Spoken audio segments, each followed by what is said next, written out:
ਅੱਜ ਦਾ ਮਹਿਮਾਨ ਤੋਂ ਮੈਂ ਤੁਹਾਡੀ ਆਪਣੀ ਮੇਜ਼ਬਾਨ ਸੋਨੀਆ ਸ਼ੇਖ ਤੇ ਪ੍ਰੋਗਰਾਮ ਵਿੱਚ ਮੇਰੇ ਨਾਲ ਮੌਜੂਦ ਨੇ ਮੇਰੇ ਸਾਥੀ ਐਂਕਰ अली उस्मान बाजवा। ਪ੍ਰੋਗਰਾਮ ਵਿੱਚ ਆਪਣੇ ਮਹਿਮਾਨ ਦਾ ਤਾਰੁਫ ਕਰਾਂ ਤੋਂ ਪਹਿਲੇ ਮੈਂ ਸਾਂਝੀ ਕਰਦੀ ਚਲਾਂ ਅੱਜ ਦੀ ਚੰਗੀ ਗੱਲ।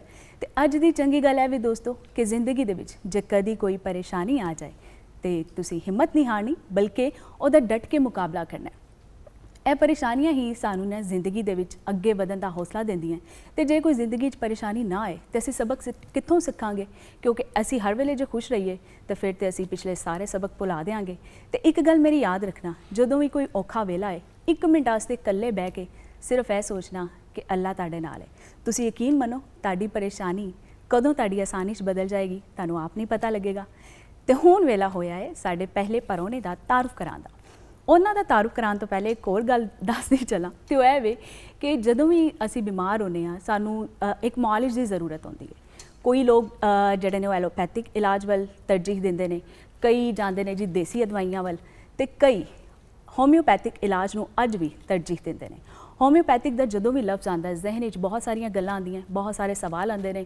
ਅੱਜ ਐਸੇ ਸਾਰੀਆਂ ਗੱਲਾਂ ਨੂੰ ਕਲੀਅਰ ਕਰਨ ਵਾਸਤੇ ਇਹਦੇ ਬਾਰੇ 'ਚ ਮਜ਼ੀਦ ਜਾਣਨ ਵਾਸਤੇ ਅਸੀਂ ਪ੍ਰੋਗਰਾਮ ਵਿੱਚ ਦਾਵਤ ਦਿੱਤੀ ਹੈ ਮਾਰੂਫ ਡਾਕਟਰ ਅਮਾਨੁੱਲਾ ਬਿਸਮਲ ਨੂੰ, ਜਿਹੜੇ ਕਿ ਬਹੁਤ ਮਾਰੂਫ ਨੇ ਹੋਮਿਓਪੈਥਿਕ ਦੇ। अस्सलाम वालेकुम ते प्रोग्राम में सानू जी आनो। बहुत शुक्रिया जी, वालेकुम अस्सलाम। डॉक्टर साहब दसो कि होम्योपैथिक की टर्म है ते एदा की असरात ने आते? होम्योपैथिक तरीका इलाज बुनियादी तौर पे एक मेडिसिन दी ही फील्ड है जी। ये कोई अनोखी या ऐसी कोई चीज़ नहीं है कि ਜਿਹੜੀ कि बाकियां तो हट के होवे। सही। बुनियादी तौर ਦੇ ਉੱਤੇ ਜਦੋਂ ਅਸੀਂ ਦੇਖਦੇ ਹਾਂ ਕਿ ਇੱਕ allopathic medicine system of medicine ਹੈ, एक न्यूट्रास्यूटिकल सिस्टम ऑफ मेडिसिन है जी, यूनानी सिस्टम ऑफ मेडिसिन है, हर्बल सिस्टम ऑफ मेडिसिन है और इस तरह homeopathic system of medicine. Her discipline की अपने रूल्स एंड रेगूलेशन है, ਉਹਦੇ ਮੁਤਾਬਕ ਇਹਦੇ ਇਲਾਜ ਦਾ ਇੱਕ ਪੂਰਾ ਮੈਕੈਨਿਜ਼ਮ ਹੈ ਜਿਹਦੇ ਤਹਿਤ ਲੋਕੀ ਜਿਹੜੇ ਉਹ ਮੁਸਤਫੀਜ਼ ਹੁੰਦੇ ਨੇ। बिल्कुल ठीक। अच्छा डॉक्टर साहब, डॉक्टर हायमन का जिक्र अगर असी करिए उन्होंने भी काफ़ी ये रिसर्च और फिर अजकल जी दुनिया में स्विट्जरलैंड और जर्मनी में काफ़ी ये काम हो रहा है।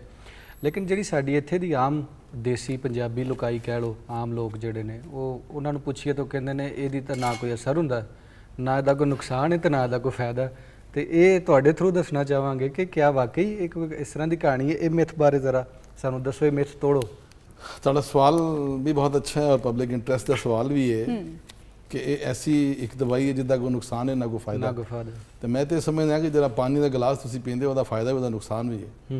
जब पानी का फायदा नुकसान हो सकता है तो एक ऐसी चीज़ जिहड़ी कि मैडिसन नूं डिराइव करके बनाई गई है, यकीनन उसदा फायदा भी उसदा नुकसान भी है। ਉਹਦੇ क्लिनिकल ट्रायल्स भी ने, ਉਹਦੇ प्लासिबो कंट्रोल स्टडीज़ भी ने और इंटरनेशनल स्टडीज़ ने।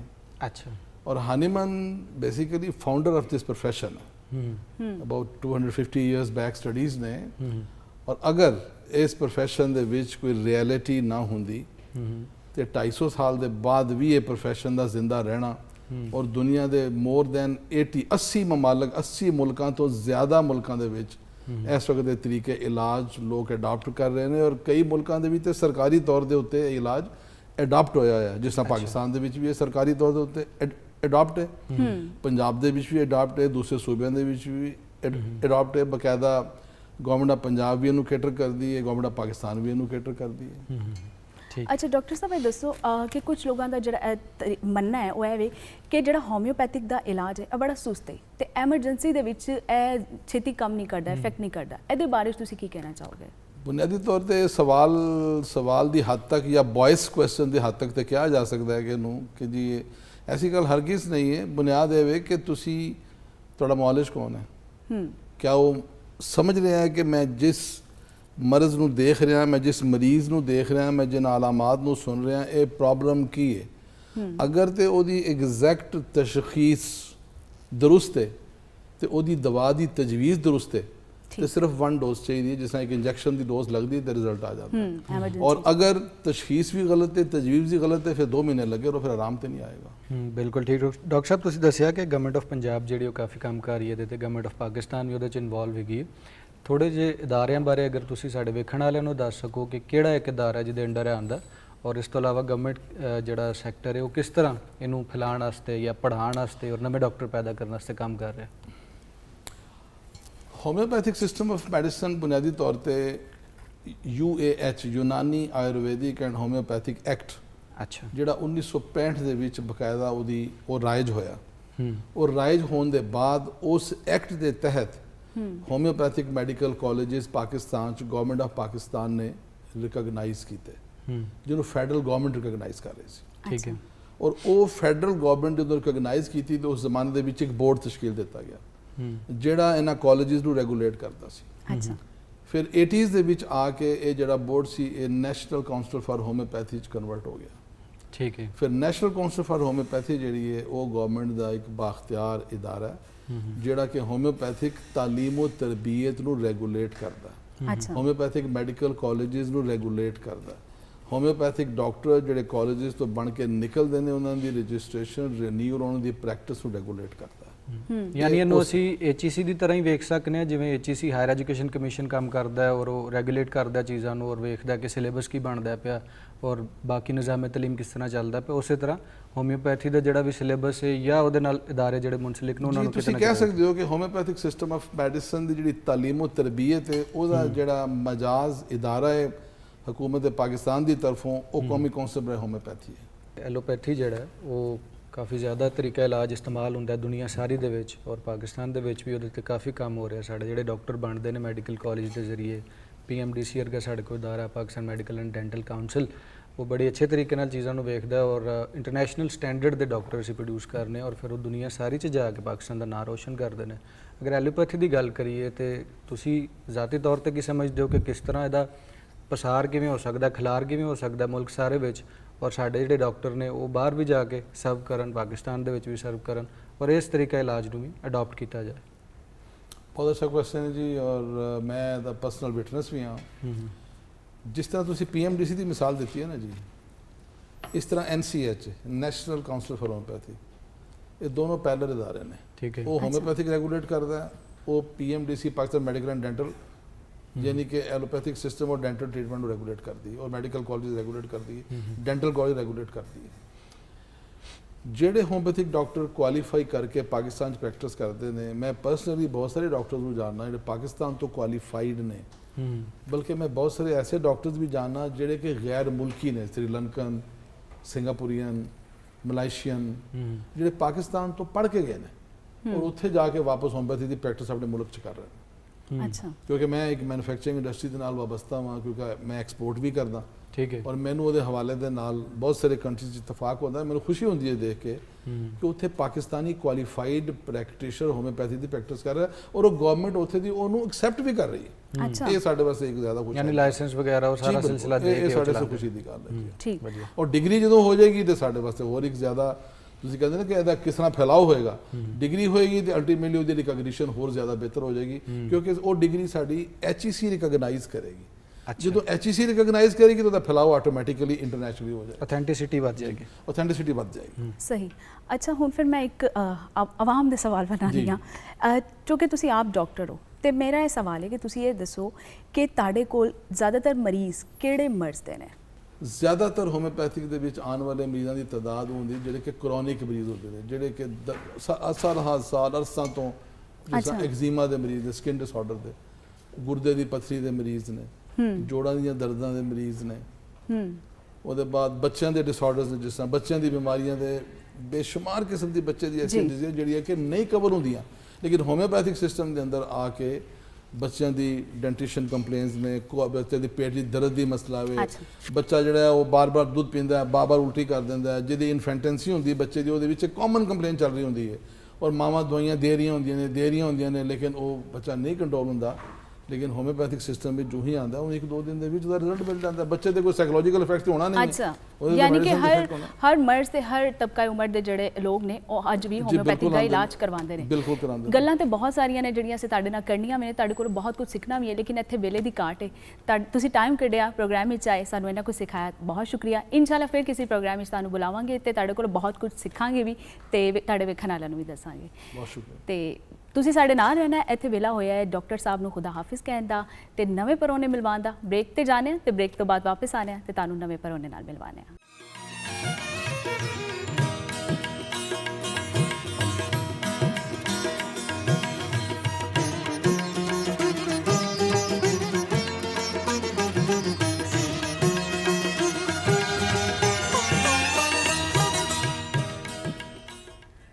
ਲਓ ਜੀ, ਮੁੜ ਕੇ ਵਾਪਸ ਆ ਗਏ ਹਾਂ ਔਰ ਪਾਕਿਸਤਾਨ ਟੈਲੀਵਿਜ਼ਨ ਲਾਹੌਰ ਸੈਂਟਰ ਤੋਂ। ਮੇਰਾ ਨਾਮ ਹੀ ਉਸਮਾਨ ਬਾਜਵਾ ਹੈ, ਸੋਨੀਆ ਸ਼ੇਖ ਮੇਰੇ ਨਾਲ ਮੌਜੂਦ ਨੇ ਔਰ ਹੋਮਿਓਪੈਥੀ ਦੀ ਗੱਲ ਹੋ ਰਹੀ ਸੀ, ਲੇਕਿਨ ਹੁਣ ਅਸੀਂ ਹੈਲਥ ਸੈਕਟਰ ਦੀ ਗੱਲ ਕਰਾਂਗੇ ਕਿ ਕਿਸ ਤਰ੍ਹਾਂ ਪੰਜਾਬ ਦੇ ਵਿੱਚ ਹੈਲਥ ਸੈਕਟਰ ਜਿਹੜਾ ਉਹਨੂੰ ਵੇਖਿਆ ਜਾ ਰਿਹਾ ਔਰ ਉਹਨਾਂ ਚੀਜ਼ਾਂ ਨੂੰ ਬਣਾਇਆ ਜਾ ਰਿਹਾ ਔਰ ਇੱਕ ਡਿਵੈਲਪਮੈਂਟ ਦਾ ਤਰੀਕਾਕਾਰ ਚੱਲਦਾ ਪਿਆ। ਸਾਡੇ ਜਿਹੜੇ ਹੁਣ ਮਹਿਮਾਨ ਸਟੂਡੀਓ ਵਿੱਚ ਪ੍ਰਾਹੁਣੇ ਬੈਠੇ ਹੋਏ ਨੇ, MBBS ਇਹਨਾਂ ਨੇ ਕੀਤਾ ਇੰਗਲੈਂਡ ਤੋਂ, social policy and planning in development developing countries, developed country 'ਚ ਜਾ ਕੇ ਡਿਵੈਲਪਿੰਗ ਕੰਟਰੀਜ਼ ਦੇ ਬਾਰੇ ਪੜ੍ਹਿਆ ਔਰ ਜਾਣਿਆ ਕਿ ਕਿਸ ਤਰ੍ਹਾਂ ਡਿਵੈਲਪਿੰਗ ਕੰਟਰੀਜ਼ ਦੀ ਜਿਹੜੀ ਹੈਲਥ ਹੈ ਉਹਨੂੰ ਇੰਪਰੂਵ ਕੀਤਾ ਜਾ ਸਕਦਾ ਔਰ ਬਿਹਤਰ ਤਰੀਕੇ ਨਾਲ ਚਲਾਇਆ ਜਾ ਸਕਦਾ। ਇਸ ਤੋਂ ਇਲਾਵਾ ਇਹ ਸਿਵਲ ਸਰਵੈਂਟ ਦੇ ਤੌਰ ਤੇ ਸਰਵ ਕਰਦੇ ਰਹੇ ਔਰ ਆਲਾ ਸਤ੍ਹਾ ਤੇ ਇਹਨਾਂ ਦੀ ਬੜੀ ਪਜ਼ੀਰਾਈ ਵੀ ਹੋਈ ਔਰ ਇਸ ਵਕਤ ਮੌਜੂਦਾ ਜਿਹੜਾ ਹੁਣ ਵੇਲਾ ਚੱਲਦਾ ਪਿਆ ਔਰ ਅੱਜ ਦਾ ਸ਼ੋਅ ਚੱਲਦਾ ਪਿਆ ਦੇ ਵਿੱਚ ਪੰਜਾਬ ਹੈਲਥ ਕੇਅਰ ਕਮਿਸ਼ਨ ਦੇ CEO ਡਾਕਟਰ ਮੁਹੰਮਦ ਸਾਕਿਬ ਅਜ਼ੀਜ਼ ਸਾਡੇ ਨਾਲ ਮੌਜੂਦ ਨੇ। अस्सलाम वालेकुम सर। हाँ जी, अस्सलाम वालेकुम। ਪ੍ਰੋਗਰਾਮ ਵਿੱਚ कैसी ਸਾਨੂੰ तबीयत? ਜੀ ਆਇਆਂ ਨੂੰ। बहुत शुक्रिया, मेहरबानी। ਅੱਛਾ ਸਰ, ਕਿਹਦਾ ਲੱਗ ਰਿਹਾ ਕਿ ਪੰਜਾਬ ਦੇ CEO ਤੁਸੀਂ ਹੈਲਥ ਕੇਅਰ ਦੇ ਔਰ ਇੱਕ ਪੰਜਾਬੀ ਸੈੱਟ ਬਣਾਇਆ ਸੀ ਔਰ ਇੱਕ ਪੰਜਾਬੀ ਸ਼ੋਅ ਡਿਜ਼ਾਈਨ ਕੀਤਾ ਜਿੱਥੇ ਅਸੀਂ ਪੰਜਾਬ ਦੀ ਹੈਲਥ ਦੀ ਗੱਲ ਕਰੀਏ, ਵਾਈਬ ਪੰਜਾਬ ਦੀ ਕਿਤੇ ਨਾ ਕਿਤੇ ਆ ਰਹੀ ਹੋਵੇਗੀ। नहीं, ये तो देखो, ये जड़ा सूबा है साडा वो पंजाब है और पंजाबी ਦੇ ਵਿੱਚ ਜਿਹੜਾ ਤੁਸੀਂ ਪ੍ਰੋਗਰਾਮ ਕਰੋਗੇ, ਜੋ ਮੈਸੇਜ ਆਏਗਾ ਜੀ, ਉਹ ਮੇਰਾ ਖਿਆਲ ਹੈ ਕਿ ਮੈਕਸਿਮਮ ਜਿਹੜੇ ਲੋਕ ਨੇ ਉਹਨਾਂ ਤੱਕ ਪਹੁੰਚੇਗਾ ਔਰ ਆਪਣਾ ਜਿਹੜਾ ਜ਼ੁਬਾਨ ਹੈ, ਆਪਣੀ ਜਿਹੜੀ ਕਲਚਰ ਹੈ, ਉਹ ਤਾਂ ਇਨਸਾਨ ਨੂੰ ਕਦੀ ਵੀ ਨਹੀਂ ਭੁੱਲਣਾ ਚਾਹੀਦਾ। ਜਿਹੜੀਆਂ ਰੂਟਸ ਨੇ ਉਹਦੀਆਂ, ਉਹ ਹਮੇਸ਼ਾ ਆਪਣੇ ਉੱਥੇ ਹੀ ਇਨਸਾਨ ਨੂੰ ਖੜਾ ਹੋਣਾ ਚਾਹੀਦਾ, ਮੁੜ ਕੇ ਵਾਪਸ ਜਾਣਾ ਚਾਹੀਦਾ। ਔਰ ਜਦੋਂ ਇਹ ਪੈਂਡੈਮਿਕ ਅਨਫੋਰਚੂਨੇਟਲੀ ਸ਼ੁਰੂ ਹੋਇਆ ਸੀ ਤੇ ਉਦੋਂ ਗਵਰਨਮੈਂਟ ਆਫ ਪੰਜਾਬ ਨੇ ਪੰਜਾਬੀ ਜ਼ੁਬਾਨ ਔਰ ਪਾਕਿਸਤਾਨ ਦੀਆਂ ਦੀਗਰ ਜ਼ੁਬਾਨਾਂ ਦੇ ਵਿੱਚ ਵੀ ਕੈਂਪੇਨ ਚਲਾਉਣ ਵਾਸਤੇ ਕਾਫੀ ਕੰਮ ਕੀਤਾ ਸੀ। ਉਹਦੇ 'ਚ ਜ਼ਾਹਿਰ ਪੰਜਾਬੀ ਵੀ ਸ਼ਾਮਿਲ ਸੀ ਤਾਂ ਕਿ ਆਮ ਲੋਕਾਈ ਦੀ ਗੱਲ ਜੀ ਹਾਂ, ਉਹਨਾਂ ਦੀ ਜ਼ੁਬਾਨ 'ਚ ਕਰਕੇ ਉਹਨਾਂ ਨੂੰ ਸਮਝਾਈਏ ਤਾਂ ਕਿ ਬਿਹਤਰ ਤਰੀਕੇ ਨਾਲ ਚੀਜ਼ਾਂ ਨੂੰ ਅਸੀਂ ਗ੍ਰੈਬ ਕਰ ਬਿਲਕੁਲ ਸਕੀਏ। ਬਿਲਕੁਲ। ਜੀ, ਤੇ ਗੱਲਬਾਤ ਦਾ ਸਿਲਸਿਲਾ ਸ਼ੁਰੂ ਕਰਨੇ ਆ। ਸਰ ਮੈਨੂੰ ਇਹ ਦੱਸੋ ਕਿ ਬੇਸਿਕਲੀ ਸਾਡੇ ਵੇਖਣ ਵਾਲਿਆਂ ਨੂੰ ਵੀ ਦੱਸ ਦੇ ਚਲੋ, ਜਿਹੜੇ ਬਿਲਕੁਲ ਇੱਕ ਨਈ ਚੀਜ਼ ਤੋਂ ਟਰਮ ਤੋਂ ਰਿਕਗਨਾਈਜ਼ਡ ਹੋ ਰਹੇ ਨੇ ਕਿ Punjab health care commission basically ਹੈ ਕੀ ਤੇ ਇਹਦੇ ਕੀ ਅਗਰਾਜ਼ੋ ਮੁਕਾਸਦ ਨੇ ਤੇ ਇਹ ਕੀ ਇਸ ਟਾਈਮ ਕੰਮ ਕਰ ਰਿਹਾ।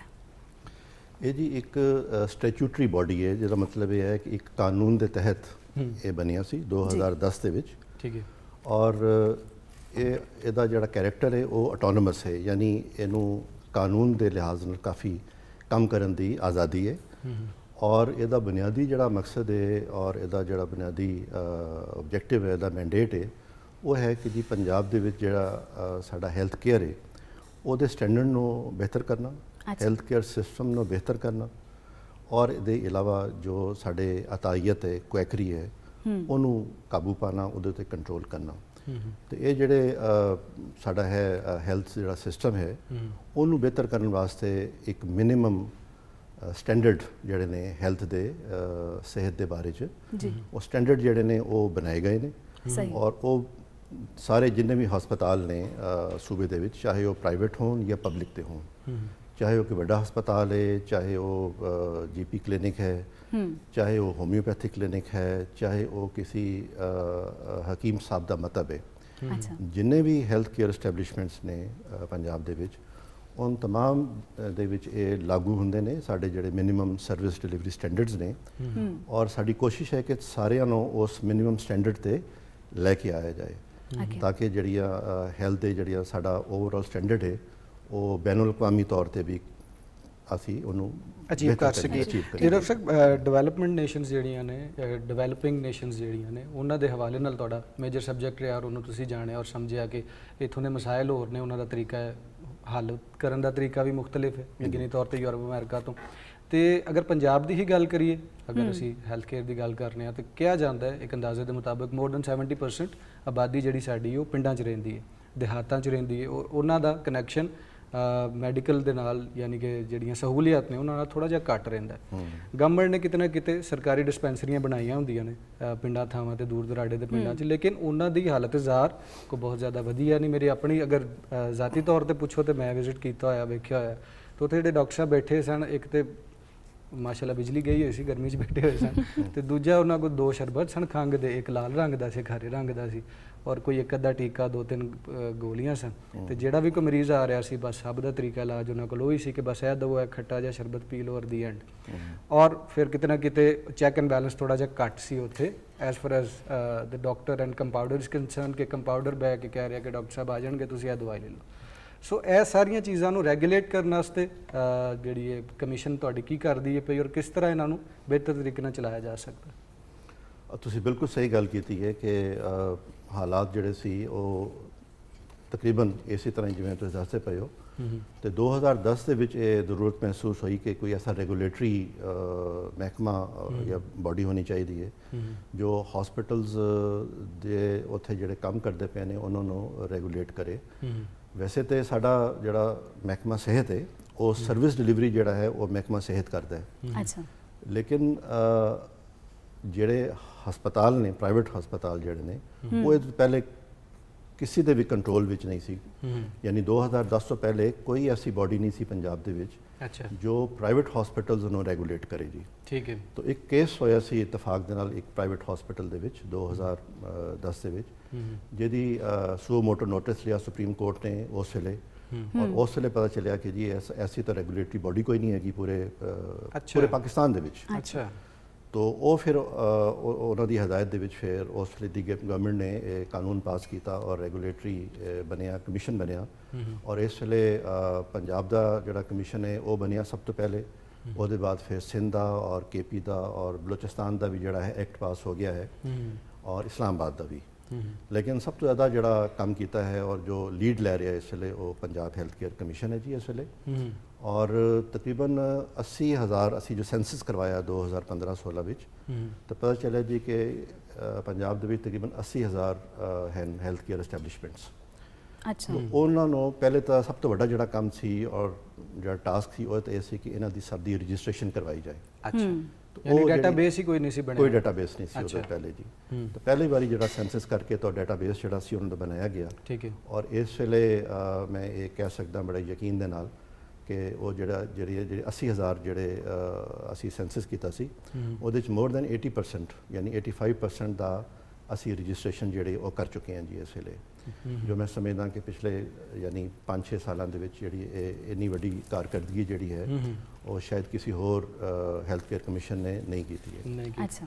ਔਰ ਫਿਰ ਰਜਿਸਟ੍ਰੇਸ਼ਨ ਜਿਹੜਾ ਹੈ ਉਹ ਪਹਿਲਾ ਸਟੈਪ ਹੈ। ਉਹਦੇ ਬਾਅਦ ਫਿਰ ਅਸੀਂ ਇਹਨਾਂ ਤੋਂ ਲਾਇਸੈਂਸ ਦਿੰਦੇ ਹਾਂ। ਆਪਣੇ ਜਿਹੜੇ ਸਾਡੇ ਸਰਵਿਸ ਡਿਲੀਵਰੀ ਸਟੈਂਡਰਡਸ ਨੇ ਉਹ ਅਸੀਂ ਇਹਨਾਂ ਨਾਲ ਸ਼ੇਅਰ ਕਰਦੇ ਹਾਂ। ਸਾਡੀ ਟੀਮਾਂ ਜਾ ਕੇ ਇਹਨਾਂ ਨੂੰ ਵਿਜ਼ਿਟ ਕਰਦੀਆਂ ਨੇ ਔਰ ਉਹਦੇ ਬਾਅਦ ਫਿਰ ਇਹ ਅਸੀਂ ਇਹਨਾਂ ਨੂੰ ਲਾਇਸੈਂਸ ਦਿੰਦੇ ਹਾਂ ਜੀ। ਤੇ ਇਸ ਵੇਲੇ ਤਕਰੀਬਨ 45,000 ਅਸੀਂ ਲਾਇਸੈਂਸ ਜਿਹੜੇ ਨੇ ਜਿਹਨੂੰ ਅਸੀਂ ਕਹਿੰਦੇ ਪ੍ਰੋਵੀਜ਼ਨਲ ਲਾਇਸੈਂਸ, ਉਹ ਅਸੀਂ ਇਸ਼ੂ ਕਰ ਚੁੱਕੇ ਹਾਂ। ਔਰ ਤਕਰੀਬਨ 9,500 ਦੇ ਕਰੀਬ ਜਿਹੜੇ ਨੇ ਰੈਗੂਲਰ ਲਾਇਸੈਂਸ ਅਸੀਂ ਇਸ਼ੂ ਕੀਤੇ ਨੇ ਜੀ। ਸਹੀ। That's a big achievement. ਤੇ ਇਹ ਬਹੁਤ ਵੱਡੀ ਅਚੀਵਮੈਂਟ ਹੈ। ਬਿਲਕੁਲ ਸਹੀ। ਲੇਕਿਨ ਇਹਦੇ ਨਾਲ ਇੱਕ ਹੋਰ ਚੀਜ਼ ਵੀ ਹੈ ਜੋ ਆਮ ਤੌਰ ਤੇ ਲੋਕਾਂ ਨੂੰ ਨਹੀਂ ਪਤਾ ਕਿ ਜੋ ਅਸੀਂ ਕੰਮ ਕਰਦੇ ਹਾਂ ਜੀ। ਅੱਛਾ। ਉਹ ਇਹ ਹੈ ਕਿ किसी भी हॉस्पिटल के खिलाफ अगर कोई कंप्लेंट है हाँ जी या किसी डॉक्टर के खिलाफ या किसी हकीम के खिलाफ जी किसी भी किस्म की कोई कंप्लेंट है वो कंप्लेंट जी है वो साढ़े कोल दायर होंदी है। यानी होर ये जड़ा कानून है ये कहता है कि जी बाकी किसी भी जगह पे कोई अदारा या कोई अदालत या कोई महकमा ਉਹਦਾ ਕੋਗਨੀਜੈਂਸ ਨਹੀਂ ਲਏਗਾ ਸਿਵਾਏ ਹੈਲਥ ਕੇਅਰ ਕਮਿਸ਼ਨ ਦੇ। ਤੇ ਜੇ ਤੁਸੀਂ ਕਿਤੇ ਜਾਓ ਤੁਹਾਨੂੰ ਲੱਗਦਾ ਹੈ ਕਿ ਜੀ ਤੁਹਾਨੂੰ ਕੋਈ ਨੈਗਲੀਜੈਂਸ ਹੈ ਕਿਤੇ ਜਾਂ ਮੈਲ ਐਡਮਿਨਿਸਟ੍ਰੇਸ਼ਨ ਹੋਈ ਹੈ ਕਿਤੇ ਹਸਪੀਟਲ ਦੇ ਵਿੱਚ, ਤੁਹਾਡੇ ਮਰੀਜ਼ ਦੇ ਨਾਲ ਉਹਨਾਂ ਨੇ ਲਾਪਰਵਾਹੀ ਕੀਤੀ ਹੈ, ਅੱਛਾ, ਤੇ ਤੁਸੀਂ ਉਹਦੀ ਸ਼ਿਕਾਇਤ ਜਿਹੜੀ ਹੈ ਉਹ ਸਾਡੇ ਕੋਲ ਕਰ ਸਕਦੇ ਹੋ। ਬਹੁਤ ਸ਼ੁਕਰੀਆ ਡਾਕਟਰ ਸਾਹਿਬ। ਇਨਸ਼ਾਅੱਲਾ ਫਿਰ ਕਿਸੇ ਪ੍ਰੋਗਰਾਮ ਵਿੱਚ ਤੁਹਾਨੂੰ ਦਾਵਤ ਦੇਵਾਂਗੇ ਤੇ ਤੁਸੀਂ ਜ਼ਰੂਰ ਆਣਾ, ਤੁਹਾਨੂੰ ਜ਼ਹਿਮਤ ਦਿੰਦੇ ਰਹਾਂਗੇ ਅਸੀਂ। ਬਹੁਤ ਸ਼ੁਕਰੀਆ। ਤੇ ਹੁਣ ਜਾਣੇ ਆ ਆਪਣੀ ਬ੍ਰੇਕ ਵੱਲ, ਤੇ ਬ੍ਰੇਕ ਤੋਂ ਵਾਪਸ ਆਨੇ ਆ ਤੇ ਮਿਲਵਾਨੇ ਆ ਤੁਹਾਨੂੰ ਨਵੇਂ ਪਰੌਣੇ ਦੇ ਨਾਲ।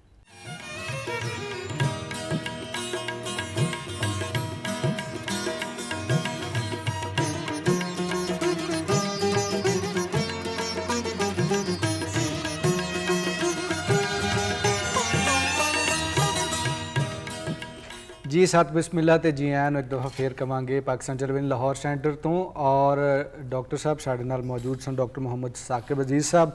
अच्छा हुण साडा अगला सैगमेंट जिहड़ा तुहाडा फेवरेट सैगमेंट है और साडा भी किते ना किते फेवरेट सैगमेंट है सूफी सैगमेंट ਅਸੀਂ ਉਹਨੂੰ ਕਹਿ ਦਿੰਦੇ ਹਾਂ, ਬਲਕਿ ਸੋਨੀਆ ਕੋਲ ਮੈਂ ਸਿੱਖਿਆ ਕਿ ਇਹਨੂੰ ਸੂਫੀ ਸੈਗਮੈਂਟ ਆਖਣਾ ਕਿਉਂਕਿ ਇਹਦੇ ਅਸੀਂ ਗੱਲਬਾਤ ਸੂਫੀਜ਼ਮ ਦੇ ਹਵਾਲੇ ਨਾਲ ਕਰਦੇ ਆ ਨਾ। ਤੇ ਇਹ ਸੂਫੀ ਸੈਗਮੈਂਟ ਜਿਹੜਾ ਉਹਨੂੰ ਅਸੀਂ ਸਟਾਰਟ ਕਰਨੇ ਆ ਔਰ ਹਮੇਸ਼ਾ ਦੀ ਤਰ੍ਹਾਂ ਡਾਕਟਰ ਸੁਗਰਾ ਸਦਫ ਸਾਡੇ ਨਾਲ ਆ ਜੁੜੀਆਂ ਨੇ। ਡਾਕਟਰ ਸਾਹਿਬ अस्सलाम वालेकुम। जी बहुत शुक्रिया, वालेकुम सलाम। और सोनिया ने जो सूफी सैगमेंट किया ना बड़ा अच्छा लगा मैंने, इसलिए कि नवी नस्ल जी है तुहाडे वर्गी वो जिद्दतां लैके आती है और वो फिर चंगा भी लगता है, क्योंकि वरना असीं कोई राह ते टुरदे रहने तो नवे नवे लफ्ज़ नवियां नवियां तो जिहात चंगियां लगदियां ने। बहरहाल ਤੇ ਹੁਣ ਅਸੀਂ ਆਪਣੀ ਗੱਲ ਕਰਨੇ ਆ ਕਿ ਸਾਡੇ ਜਿਹੜੇ ਮਜ਼ਹਬੀ ਤਿਉਹਾਰ ਨੇ ਉਹ ਕਲਚਰਲ ਤਿਉਹਾਰ ਵੀ ਨੇ, ਸਾਡੇ ਸਕਾਫਤੀ ਤਿਉਹਾਰ ਵੀ ਨੇ। ਇਸ ਲਈ ਕਿ ਤੁਸੀਂ ਵੱਡੀਆਂ ਈਦਾਂ ਤੇ ਸਿਰਫ ਕੁਰਬਾਨੀ ਨਹੀਂ ਕਰਦੇ ਕਿ ਕੁਰਬਾਨੀ ਕੀਤੀ ਗੋਸ਼ਤ ਵੰਡ ਦਿੱਤਾ, ਤੁਸੀਂ ਉਹਦੇ ਲਈ ਬੜਾ ਇਤਮਾਮ ਕਰਦੇ ਹੋ, ਘਰ ਨੂੰ ਸਜਾਉਂਦੇ ਹੋ, ਔਰ ਅਗਰ ਵਕਤ ਹੋਵੇ ਤੇ ਵਾਈਟ ਵਾਸ਼ ਕਰਦੇ ਹੋ, ਉੱਥੇ ਕੋਈ ਸਜਾਵਟ ਕਰਦੇ ਹੋ, ਕੱਪੜੇ ਸੋਹਣੇ ਲੈਂਦੇ ਹੋ, ਇੱਕ ਖਾਸ ਸਲੀਕੇ ਨਾਲ ਸਾਰਾ ਇੱਕ ਜਿਹੜਾ ਰੂਪ ਅਸੀਂ ਬਦਲਨੇ ਆ ਆਪਣੇ ਘਰਾਂ ਦਾ। ਫਿਰ ਦੋਸਤਾਂ ਨੂੰ ਇਨਵਾਈਟ ਕਰਨਾ, ਰਿਸ਼ਤੇਦਾਰਾਂ ਨੂੰ, ਸਾਰੇ ਭੈਣਾਂ ਭਰਾਵਾਂ ਦਾ ਇਕੱਠਾ ਹੋਣਾ, ਆਪਣੇ ਮਾਪਿਓ ਦੇ ਘਰ ਇੱਕ ਮੇਲਾ ਲੱਗ ਜਾਣਾ, ਮਾਸੀਆਂ ਫੁੱਫੀਆਂ ਸਾਰੇ ਚਾਚੇ ਤਾਏ ਕਜ਼ਨਸ ਦਾ ਮਿਲਣਾ, ਇੱਕ ਮੇਲਾ ਲੱਗ ਜਾਣਾ। ਇਹ ਤੇ ਜ਼ਾਹਿਰ ਹੈ ਸਾਨੂੰ ਇੱਕ ਕਲਚਰਲ ਲੈ ਕੇ ਜਾਂਦਾ ਹੈ ਨਾ। ਫਿਰ ਉੱਥੇ ਫਿਰ ਨੌਜਵਾਨ ਨਸਲ ਦਾ ਇੱਕ ਆਪਣਾ ਗਾਣੇ ਗਾਣੇ ਸਾਰਾ ਕੁਝ ਕਰਨਾ, ਔਰ ਮਹਿੰਦੀਆਂ ਲਾਣਾ ਕੁੜੀਆਂ ਦਾ। ਹਾਂ, ਮਹਿੰਦੀ ਲਾਣਾ ਕੁੜੀਆਂ ਦੀ, ਤੁਸੀਂ ਦੇਖੋ ਨਾ ਖਸੂਸੀ ਤੌਰ ਤੇ ਮਹਿੰਦੀ ਔਰ ਸਾਰੇ ਜਿਹੜੀ ਰਸਮਾਂ ਨੇ, ਪੰਗਾ ਸ਼ੰਗਾ ਪਾਣੀਆਂ, ਔਰ ਇਹ ਸਾਰੀਆਂ ਚੀਜ਼ਾਂ ਨੇ ਇਸ ਸਕਾਫਤ ਨਾਲ ਜੁੜੀਆਂ ਹੋਈਆਂ ਨੇ। ਛੋਟੀ ਤੇ ਔਰ ਵੱਡੀ ਤੇ ਵੀ ਪੀਂਘਾਂ ਪਾਣੀਆਂ ਪਿੰਡਾਂ ਵਿੱਚ, ਔਰ ਝੂਲੇ ਲੈਣੇ। ਅੱਛਾ, ਮੈਂ ਜਦੋਂ ਆਪਣੇ ਬਚਪਨ ਦੀ ਈਦ ਯਾਦ ਕਰਨੀ ਆ ਤੇ ਜ਼ਾਹਿਰ ਹੈ ਸਾਡੀ ਨਸਲ ਦੇ ਸਾਰੇ ਲੋਕਾਂ ਨੂੰ ਈਦਾਂ ਯਾਦ ਨੇ ਕਿ ਸਾਡੇ ਮੇਲੇ ਲੱਗਦੇ ਹੁੰਦੇ ਸਨ ਈਦ ਤੇ, ਨਿੱਕੀ ਤੇ ਵੀ ਵੱਡੀ ਤੇ ਵੀ। ਸਾਨੂੰ ਬੜਾ ਇੰਤਜ਼ਾਰ ਹੁੰਦਾ ਸੀ ਉਸ ਮੇਲੇ ਦਾ, ਕਿਉਂਕਿ ਉਸ ਮੇਲੇ ਵਿੱਚ ਖੇਡਾਂ ਵੀ ਹੁੰਦੀਆਂ ਸਨ ਔਰ ਖਾਣ ਦੀਆਂ ਚੀਜ਼ਾਂ ਵੀ, ਜਲੇਬੀਆਂ ਨਿਕਲ ਰਹੀਆਂ ਨੇ, ਸਰਕਸ ਹੋ ਰਿਹਾ ਹੈ, ਔਰਤਾਂ ਵੀ ਨੇ, ਬੱਚੇ ਵੀ ਨੇ, ਵੱਡੇ ਵੀ ਨੇ, ਕੋਈ ਕਿਸੇ ਦੇ ਰੋਕ ਟੋਕ ਨਹੀਂ ਹੈ। ਜਿਹੜਾ ਕਿ ਨਾ ਸਾਡੇ ਪਿੰਡ ਵਾਲੀ ਸਾਈਡ ਤੇ ਪਿੰਡੀ ਮੇਰਾ ਲੱਗਦਾ ਸੀ, ਯਾਨੀ ਕਿ ਆਚ ਗੋਚ ਦੇ ਨੇੜੇ, ਜਿੱਥੇ ਦੇ ਆਰਫ ਲੋਹਾਰ ਸਾਹਿਬ ਨੇ, ਆਲਮ ਲੋਹਾਰ ਸਾਹਿਬ ਦੇ ਨੇੜੇ ਇੱਕ ਬੜਾ ਵੱਡਾ ਮੇਲਾ ਲੱਗਦਾ ਸੀ। ਤੇ ਸਾਨੂੰ ਸਾਰਾ ਉਸ ਮੇਲੇ ਦਾ ਇੰਤਜ਼ਾਰ ਰਹਿੰਦਾ ਸੀ ਕਿ ਅਸੀਂ ਆਪਣੇ ਵਾਲਿਦ ਨਾਲ, ਆਪਣੀ ਵਾਲਦਾ ਨੂੰ ਉਸ ਮੇਲੇ ਤੇ ਪੈਦਲ ਟੁਰ ਕੇ ਜਾਵਾਂਗੇ, ਔਰ ਫਿਰ ਉਹ ਸਾਰਾ ਸਾਲ ਉਹਨੂੰ ਯਾਦ ਕਰਦੇ ਰਹਿੰਦੇ ਸਾਂ। ਸੂਫੀਆਂ ਦੇ ਕਲਾਮ ਵਿੱਚ ਤਿਉਹਾਰਾਂ ਦਾ ਤਜ਼ਕਰਾ ਕੀ ਹੈ? ਹਾਂ, ਉਹਨਾਂ ਦੇ ਕਲਾਮ ਤੁਸੀਂ ਦੇਖੋ, ਸਾਰੇ ਜਿਤਨੇ ਵੀ ਬਾਬੇ ਸਾਡੇ ਹੈ ਨੇ, ਉਹਨਾਂ ਨੇ ਆਪਣੇ ਕਲਾਮ 'ਚ ਨਾ ਸਿਰਫ ਤਜ਼ਕਰਾ ਕੀਤਾ ਬਲਕਿ ਉਹਨਾਂ ਦੇ ਦਰਬਾਰਾਂ ਨਾਲ ਤਿਉਹਾਰ ਜੁੜੇ ਹੋਏ ਨੇ। ਉਰਸ ਸਭ ਤੋਂ ਵੱਡਾ ਤਿਉਹਾਰ, ਇਸ ਤੋਂ ਵੱਡਾ ਕਿਹੜਾ ਤਿਉਹਾਰ ਹੋ ਸਕਦਾ ਹੈ ਕਿ ਉਰਸ ਇੱਕ ਐਸਾ ਤਿਉਹਾਰ ਹੈ, ਇੱਕ ਐਸਾ ਮੇਲਾ ਹੈ ਕਿ ਜਿਹਦੇ ਵਿੱਚ ਪੂਰੀ ਦੁਨੀਆ ਦੇ ਲੋਕ, ਇਹ ਵੀ ਨਹੀਂ ਕਿ ਬਾਬਾ ਬੁੱਲੇ ਸ਼ਾਹ ਦਾ ਜਦੋਂ ਉਰਸ ਹੁੰਦਾ ਤੇ ਸਿਰਫ ਪੰਜਾਬ ਦੇ ਲੋਕ ਨਹੀਂ ਹੁੰਦੇ, ਪਾਕਿਸਤਾਨ ਦੇ ਲੋਕ ਨਹੀਂ ਹੁੰਦੇ, ਬਲਕਿ ਦੂਜੇ ਮਜ਼ਾਹਬ ਦੇ ਲੋਕ, ਕੈਨੇਡਾ ਤੱਕ ਲੋਕ ਆਉਂਦੇ ਨੇ ਔਰ ਉੱਥੇ ਆਣ ਕੇ ਸਲਾਮ ਕਰਦੇ ਨੇ। ਉਹਨਾਂ ਐਕਟੀਵਿਟੀਜ਼ ਸ਼ਾਮਲ ਹੁੰਦੇ ਨੇ, ਧਮਾਲਾਂ 'ਚ, ਉਹਨਾਂ ਸਾਰੀਆਂ 'ਚ। ਤੇ ਇਸ ਲਈ ਉੱਥੇ ਮਹਿਫਲੇ ਸਮਾਂ ਵੀ ਹੋ ਰਹੀ ਹੈ, ਖਾਣ ਪੀਣ ਦੀ, ਕਿਉਂਕਿ ਬੰਦੇ ਦੇ ਨਾਲ ਢਿੱਡ ਲੱਗਾ ਹੋਇਆ ਤੇ ਖਾਣ ਪੀਣ ਵੀ ਨਾਲ ਹੁੰਦਾ ਹੈ। ਰੂਹਾਨੀ ਗ਼ਜ਼ਾ ਦਾ ਵੀ ਹੈ ਕਿ ਮਹਿਫਲੇ ਸਮਾਂ ਹੈ, ਧਮਾਲ ਹੈ, ਔਰ ਨਾਲ ਜਿਹੜੀ ਤੁਸੀਂ ਖਾਣਾ ਪੀਣਾ ਹੈ ਤੇ ਮੁਖਤਲਿਫ ਕਿਸਮ ਦੇ ਜਲੇਬੀਆਂ ਔਰ ਬਾਕੀ ਜਿਹੜੀਆਂ ਮਸ਼ਹੂਰ ਗ਼ਜ਼ਾਵਾਂ ਨੇ ਸਾੜੀਆਂ, ਭਟੂਰੇ ਸ਼ੂਰੇ ਜਿਹੜੀਆਂ ਚੀਜ਼ਾਂ, ਉਹ ਵੀ ਕਤਲਮੇ ਉਹ ਵੀ ਨੇ। ਫਿਰ ਉਹ ਤਮਾਸ਼ਾ ਕਰਨ ਵਾਲੇ ਲੋਕ ਨੇ, ਉਹ ਵੀ ਇੱਕ ਬੜੀ ਐਂਟਰਟੇਨਮੈਂਟ ਹੈ ਜਿਹੜੀ ਇੱਕ ਸਾਹਮਣੇ ਤੁਹਾਡੇ ਕੁਝ ਕਰ ਰਹੇ ਹੁੰਦੇ ਨੇ ਐਂਟਰਟੇਨਮੈਂਟ ਲਈ ਲੋਕ। ਐਸੇ ਤਰ੍ਹਾਂ ਬਾਕੀ ਸੂਫੀਆਂ ਦੇ ਹਰ ਸੂਫੀ ਦੇ ਦਰਬਾਰ ਤੇ ਮੇਲਾ ਜ਼ਰੂਰ ਲੱਗਦਾ ਹੈ ਸਾਲ 'ਚ 1-2 ਵਾਰੀ, ਔਰ ਉਹ ਤਿਉਹਾਰ ਸਭ ਤੋਂ ਵੱਡਾ ਤਿਉਹਾਰ ਹੁੰਦਾ ਔਰ ਮੇਲਾ ਹੁੰਦਾ। ਇੱਥੋਂ ਹੀ ਸਾਨੂੰ ਇਹ ਸਬਕ ਮਿਲਿਆ ਕਿ ਈਦ ਵੀ ਸਾਡਾ ਜਿਹੜਾ ਇੱਕ ਮੇਲਾ ਬਣਨਾ ਚਾਹੀਦਾ ਹੈ ਔਰ ਬਣਦਾ ਰਿਹਾ। ਮੇਰੇ ਹਾਲੇ ਹੁਣ ਵੀ ਸਾਨੂੰ ਚਾਹੀਦਾ ਕਿ ਅਸੀਂ ਹਰ ਵੇਲੇ ਇੱਥੇ ਮੋਬਾਈਲ ਦੇਖਣ ਦੇ ਨਾਲ ਜਿਹੜੇ ਆਪਣੇ ਸਾਹਮਣੇ ਆਲੇ ਦੁਆਲੇ ਬੰਦੇ ਨੇ ਉਹਨਾਂ ਦੇ ਨਾਲ ਮੁਕਾਲਮਾ ਕਰੀਏ, ਉਹਨਾਂ ਦੇ ਨਾਲ ਗੱਲ ਕਰੀਏ, ਹੱਸੀਏ, ਖੇਡੀਏ, ਕਥਾਰਸਿਸ ਕਰੀਏ, ਵਰਨਾ ਸਾਡੇ ਅੰਦਰ ਉਹ ਚੀਜ਼ਾਂ ਜਮ੍ਹਾਂ ਹੋ ਰਹੀਆਂ ਨੇ। ਅਸੀਂ ਮਾਲੂਮਾਤ ਤੇ ਬੜੀ ਹਾਸਲ ਕਰ ਰਹੇ ਹਾਂ ਮੋਬਾਈਲ ਤੋਂ, ਕੰਪਿਊਟਰ ਤੋਂ, ਲੇਕਿਨ ਸਾਡਾ ਇਜ਼ਹਾਰ ਨਹੀਂ ਹੋ ਪਾ ਰਿਹਾ ਨਾ। ਇਜ਼ਹਾਰ ਤੇ ਤਾਂ ਹੀ ਤੁਸੀਂ ਕਰਨਾ ਜਦੋਂ ਕਿਸੇ ਬੰਦੇ ਨਾਲ ਗੱਲਬਾਤ ਕਰਨੀ ਹੈ, ਬਹਿਸ ਕਰਨੀ ਹੈ, ਲੜਨਾ ਵੀ ਹੈ, ਰੁਸਣਾ ਵੀ ਹੈ, ਮੰਨ ਵੀ ਜਾਣਾ, ਯਾਨੀ ਜੋ ਇਨਸਾਨ ਨੂੰ ਕਰਨਾ ਚਾਹੀਦਾ ਹੈ।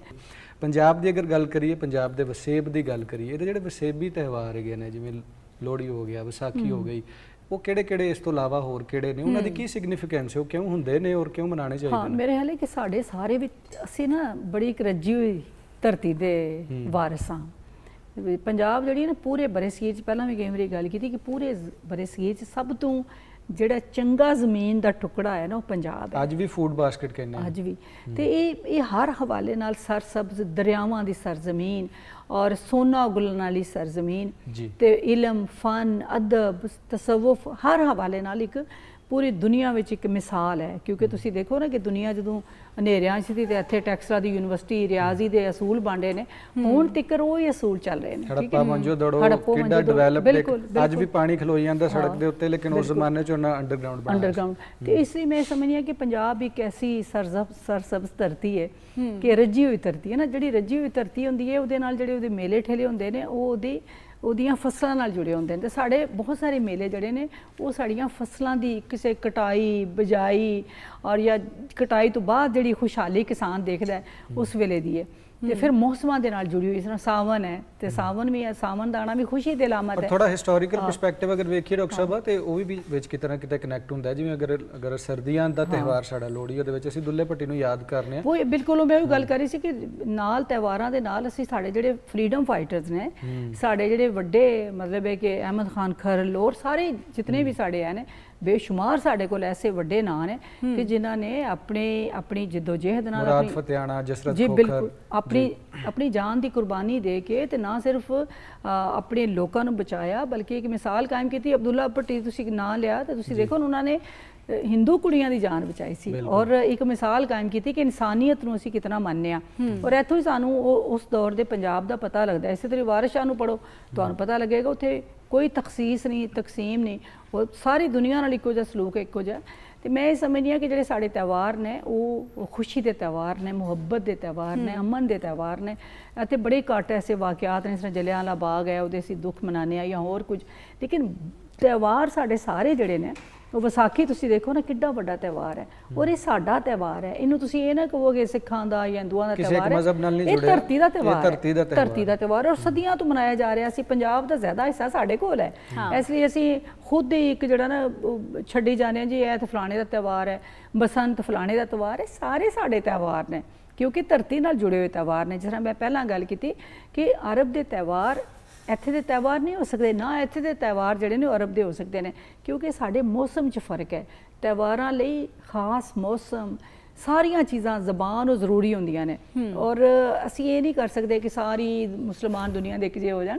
ਇਸ ਲਈ ਇੱਕ ਖੂਬਸੂਰਤੀ ਜਿਹੜੀ ਰੱਬ ਨੇ ਸਾਨੂੰ ਦਿੱਤੀ ਹੈ, ਇੱਕ ਨਿਵੇਕਲਤਾ, ਉਹਨੂੰ ਵਧਾਉਣਾ ਚਾਹੀਦਾ ਹੈ। ਰੱਬ ਦੀ ਉਸ ਤਕਸੀਮ ਨੂੰ ਸਾਨੂੰ ਖਤਮ ਨਹੀਂ ਕਰਨਾ ਚਾਹੀਦਾ। ਉਹ ਚਾਹੁੰਦਾ ਤੇ ਸਾਰੀ ਦੁਨੀਆ ਦੇ ਲੋਕ ਇੱਕੋ ਮਜ਼ਹਬ ਦੇ ਮੰਨਣ ਵਾਲੇ ਹੁੰਦੇ, ਸਭ ਦੀਆਂ ਸ਼ਕਲਾਂ ਇੱਕੋ ਜਿਹੀਆਂ ਹੁੰਦੀਆਂ। ਤੁਸੀਂ ਦੇਖੋ ਨਾ ਇਸ ਵੇਲੇ ਅਰਬਾਂ ਬੰਦੇ ਨੇ ਤੇ ਕਿਧਰੇ ਦੋ ਬੰਦੇ ਬਿਲਕੁਲ ਇੱਕ ਜੋ ਨਹੀਂ ਹੈ, ਠੀਕ ਹੈ ਨਾ। ਤੇ ਇਹ ਇੱਕ ਰੰਗਾ ਰੰਗੀ ਹੈ ਨਾ, ਦੁਨੀਆ ਦੀ ਰੰਗਾ ਰੰਗੀ ਨੂੰ ਕਾਇਮ ਰਹਿਣਾ ਚਾਹੀਦਾ ਹੈ। ਜਿਹੜੇ ਟਵਿੰਸ ਵੀ ਹੁੰਦੇ ਨੇ ਉਹਦੇ ਵਿੱਚ ਵੀ ਕੁਦਰਤ ਵੱਲੋਂ ਨਾ ਕੋਈ ਐਸੀ ਔਰ ਇਹ ਖੁਦਾ ਦੀ ਹਕਮਤ ਹੈ ਬਾਜਵਾ ਸਾਹਿਬ ਕਿ ਰੰਗਾ ਰੰਗੀ ਕਾਇਮ ਰਹਿਣੀ ਚਾਹੀਦੀ ਹੈ।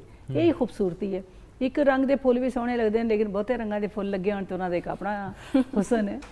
ਅੱਛਾ ਜੀ, ਤਿਉਹਾਰਾਂ ਦੇ ਹਵਾਲੇ ਨਾਲ ਗੱਲ ਕਰੀਏ ਤੇ ਡਾਕਟਰ ਸਾਹਿਬ ਇੱਥੇ ਇਹ ਦੱਸੋ ਕਿ ਸੂਫੀਆਂ ਦੀ ਹਯਾਤੀ ਦੇ ਵਿੱਚ ਤਿਉਹਾਰਾਂ ਦੀ ਝਲਕ ਦੇ ਹਵਾਲੇ ਨਾਲ ਦੇਖੋ ਉਹਨਾਂ ਨੇ ਆਪਣੀ ਹਯਾਤੀ ਵਿੱਚ ਹੀ ਸਾਰੇ ਕੰਮ ਸ਼ੁਰੂ ਕੀਤੇ ਸੀ। ਯਾਨੀ ਇਹ ਬਾਜ਼ ਕਾਤੇ ਹੁੰਦਾ ਨਾ ਕਿ ਕੋਈ ਬੰਦਾ ਫੌਤ ਹੋ ਜਾਂਦਾ ਹੈ, ਜਦੋਂ ਉਹਦਾ ਉਰਸ ਮਨਾਇਆ ਜਾਂਦਾ ਹੈ ਜਾਂ ਉਹਦਾ ਸਾਲਾਨਾ ਮਨਾਇਆ ਜਾਂਦਾ ਹੈ ਤਾਂ ਕੀਤਾ ਜਾਂਦਾ ਹੈ, ਲੇਕਿਨ ਇਹ ਸਾਰੀਆਂ ਚੀਜ਼ਾਂ ਉਹ ਆਪਣੀ ਜ਼ਿੰਦਗੀ ਸ਼ੁਰੂ ਕਰਕੇ ਗਏ ਸਨ। ਔਰ ਬਹੁਤ ਸਾਰੇ ਸੂਫੀਆਂ ਦੇ ਹਵਾਲੇ ਨਾਲ ਸਾਡੇ ਕੋਲ ਮਿਸਾਲਾਂ ਮੌਜੂਦ ਨੇ। ਹੱਤਾ ਕਿ ਅਲਾਮਾ ਇਕਬਾਲ ਦੇ ਹਵਾਲੇ ਨਾਲ ਹੈ ਕਿ ਜਦੋਂ ਲਾਹੌਰ ਉਹ ਮੀਆਂ ਮੁਹੰਮਦ ਬਖਸ਼ ਨੇ ਗੱਲ ਕੀਤੀ ਹੈ ਕਿ ਉਹ ਉਹਨਾਂ ਨੂੰ ਮਿਲੇ ਵੀ ਔਰ ਬਾਕੀ ਉਹਨਾਂ ਦੇ ਜਿਹੜੇ ਦੋਸਤ ਨੂੰ ਜ਼ਿਕਰ ਕਰਦੇ ਨੇ ਕਿ ਜਦੋਂ ਵੀ ਇਕਬਾਲ ਕੋਲ ਟਾਈਮ ਹੁੰਦਾ ਸੀ ਤੇ ਉਹ ਸੈਫਲ ਨੂੰ ਲੋਕ ਸੁਣਦੇ ਸਨ ਔਰ ਰੋਂਦੇ ਸਨ, ਠੀਕ ਹੈ। ਔਰ ਆਪਣੀ ਜ਼ਿੰਦਗੀ 'ਚ ਸਾਰੇ ਬਾਬੇ ਜਿਹੜੇ ਨੇ ਸ਼ੁਰੂ ਕਰਕੇ ਗਏ ਨੇ, ਲੰਗਰ ਸ਼ੁਰੂ ਕੀਤੇ ਇਹਨਾਂ ਨੇ ਆਪਣੀ ਜ਼ਿੰਦਗੀ 'ਚ, ਬੈਠਕਾਂ ਸ਼ੁਰੂ ਕੀਤੀਆਂ ਔਰ ਫਿਰ ਮਹਿਫਲੇ ਸਮਾਜ ਸ਼ੁਰੂ ਕੀਤੀ। ਔਰ ਇਹ ਸਾਰੀਆਂ ਜਦੋਂ ਮਿਲਣ ਆਉਂਦੇ ਸੀ ਲੋਕ, ਫਿਰ ਇੱਕ ਸਾਲ 'ਚ ਕੋਈ ਐਸਾ ਇੱਕ ਐਸਾ ਦਿਨ ਰੱਖਿਆ ਜਾਂਦਾ ਜਦੋਂ ਸਾਰੇ ਲੋਕ ਆਣ ਔਰ ਆਣ ਕੇ ਉਸ ਸਾਰੀ ਮਾਹੌਲ ਨੂੰ ਇੰਜੋਏ ਵੀ ਕਰਨ। ਬਹੁਤ ਸ਼ੁਕਰੀਆ। ਤੇ ਹੁਣ ਜਾਣੇ ਆ ਆਪਣੀ ਬ੍ਰੇਕ ਵੱਲ ਤੇ ਬ੍ਰੇਕ ਤੋਂ ਵਾਪਸ ਆਨੇ ਆ ਤੇ ਮਿਲਵਾਨੇ ਆ ਤੁਹਾਨੂੰ ਨਵੇਂ ਪਰੌਣੇ ਦੇ ਨਾਲ।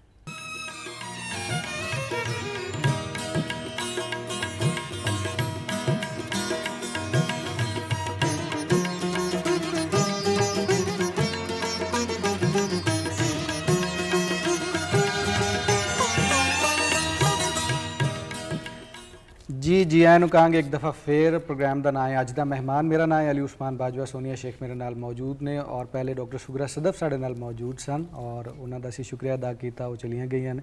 ਲੇਕਿਨ ਹੁਣ ਜਿਹੜਾ ਇੱਕ ਹੋਰ ਮਹਿਮਾਨ ਸਾਡੇ ਸਟੂਡੀਓ ਵਿੱਚ ਮੌਜੂਦ ਹੈਗੇ ਨੇ। ਈਦ ਦੀ ਆਮਦ, ਲੇਕਿਨ ਜਿੱਥੇ ਈਦ ਦੇ ਅਸੀਂ ਤਿਉਹਾਰ ਨੂੰ ਮਨਾਉਣਾ ਹੈ ਔਰ ਸੁਨਤ ਇਬਰਾਹੀਮੀ ਜਿਹੜੀ ਉਹ ਅਦਾ ਕਰਨੀ ਹੈ ਔਰ ਖੁਸ਼ੀ ਮਨਾਉਣੀ ਹੈ, ਉੱਥੇ ਸਾਨੂੰ ਇਹ ਵੀ ਦੱਸਿਆ ਜਾਂਦਾ ਕਿ ਸਫਾਈ ਨਿਸਫ ਈਮਾਨ ਹੈ। ਤੇ ਜਿਹੜੇ ਤੁਸੀਂ ਆਪਣਾ ਅੱਧਾ ਈਮਾਨ ਹੀ ਛੱਡ ਦਿਓਗੇ, ਅੰਦਰ ਕੁਰਬਾਨੀ ਹੋ ਰਹੀ ਹੈ, ਖਾਬੇ ਚੱਲ ਰਹੇ ਨੇ, ਅੱਛੀ ਸਿਹਤ ਵਾਲੇ ਖਾਬੇ ਵੀ ਚੱਲ ਰਹੇ ਨੇ, ਖੁਸ਼ੀਆਂ ਵੀ, ਔਰ ਬਾਹਰ ਕਿਤੇ ਆਂਦਰਾਂ ਪਈਆਂ ਨੇ, ਉਜੜੀ ਪਈ ਹੈ ਔਰ ਬਦਬੂ ਆ ਰਹੀ ਹੈ, ਕੋਈ ਬਹੁਤ ਜ਼ਿਆਦਾ ਚੰਗੀ ਚੀਜ਼ ਨਹੀਂ। ਇਹ ਸਾਰੀ ਸਿਚੁਏਸ਼ਨ ਨੂੰ ਕੰਟਰੋਲ ਕਰਨ ਵਾਸਤੇ ਔਰ ਵੇਖਣ ਵਾਸਤੇ ਲਾਹੌਰ ਦੇ ਵਿੱਚ ਘੱਟੋ ਘੱਟ ਇੱਕ ਸਾਡੇ ਕੋਲ ਕੰਪਨੀ ਮੌਜੂਦ ਹੈ ਜਿਹਨੂੰ ਤੁਸੀਂ ਲਾਹੌਰ ਵੇਸਟ ਮੈਨੇਜਮੈਂਟ ਕੰਪਨੀ ਦੇ ਨਾਂ ਤੋਂ ਜਾਣਦੇ ਹੋ, ਯਾਨੀ ਕਿ LWMC। ਉਹਦੇ ਤਰਜਮਾਨ ਜਮੀਲ ਖਾਵਰ ਸਾਹਿਬ ਸਟੂਡੀਓ 'ਚ ਅਸੀਂ ਬੁਲਾਏ ਨੇ ਤਾਂ ਕਿ ਉਹਨਾਂ ਨਾਲ ਅਸੀਂ ਗੱਲ ਕਰ ਸਕੀਏ। अस्सलाम वालेकुम जी। कैसी तबीयत है ਤੁਹਾਡੀ? ਅੱਲਾਹ ਦਾ ਸ਼ੁਕਰ ਹੈ। ਤੁਹਾਨੂੰ ਪੇਸ਼ਗੀਦ ਮੁਬਾਰਕ ਅਸੀਂ ਕਹਾਂਗੇ। ਖੈਰ ਮੁਬਾਰਕ ਤੇ ਈਦ ਦੀਆਂ ਤਿਆਰੀਆਂ ਕਿਵੇਂ ਚੱਲ ਰਹੀਆਂ ਇਹ ਵੀ ਇਹਨਾਂ ਕੋਲ ਪੁੱਛ ਲੈਂਦੇ ਆ ਪਹਿਲੇ। ਨਹੀਂ ਈਦ ਦੀਆਂ ਤਿਆਰੀਆਂ ਬਿਲਕੁਲ ਅਸੀਂ, ਚੂੰਕਿ ਸਾਡਾ ਸਾਲ ਦਾ ਸਭ ਤੋਂ ਜਿਹੜਾ ਕਹਿ ਲਓ ਕਿ ਮੈਗਾ ਇਵੈਂਟ ਹੁੰਦਾ ਹੈ, ਇਹਦੇ ਤੇ ਅਸੀਂ ਕੋਈ ਮਹੀਨਾ ਡੇਢ ਪਹਿਲੇ ਜਿਹੜਾ ਹੈ ਤੇ ਤਿਆਰੀ ਸ਼ੁਰੂ ਕਰ ਦਿੰਦੇ ਹਾਂ ਔਰ ਇਹਨੂੰ 3 ਹਿੱਸਿਆਂ 'ਚ ਅਸੀਂ ਜਿਹੜਾ ਹੈ ਤੇ ਡਿਵਾਈਡ ਕਰਨੇ ਆ।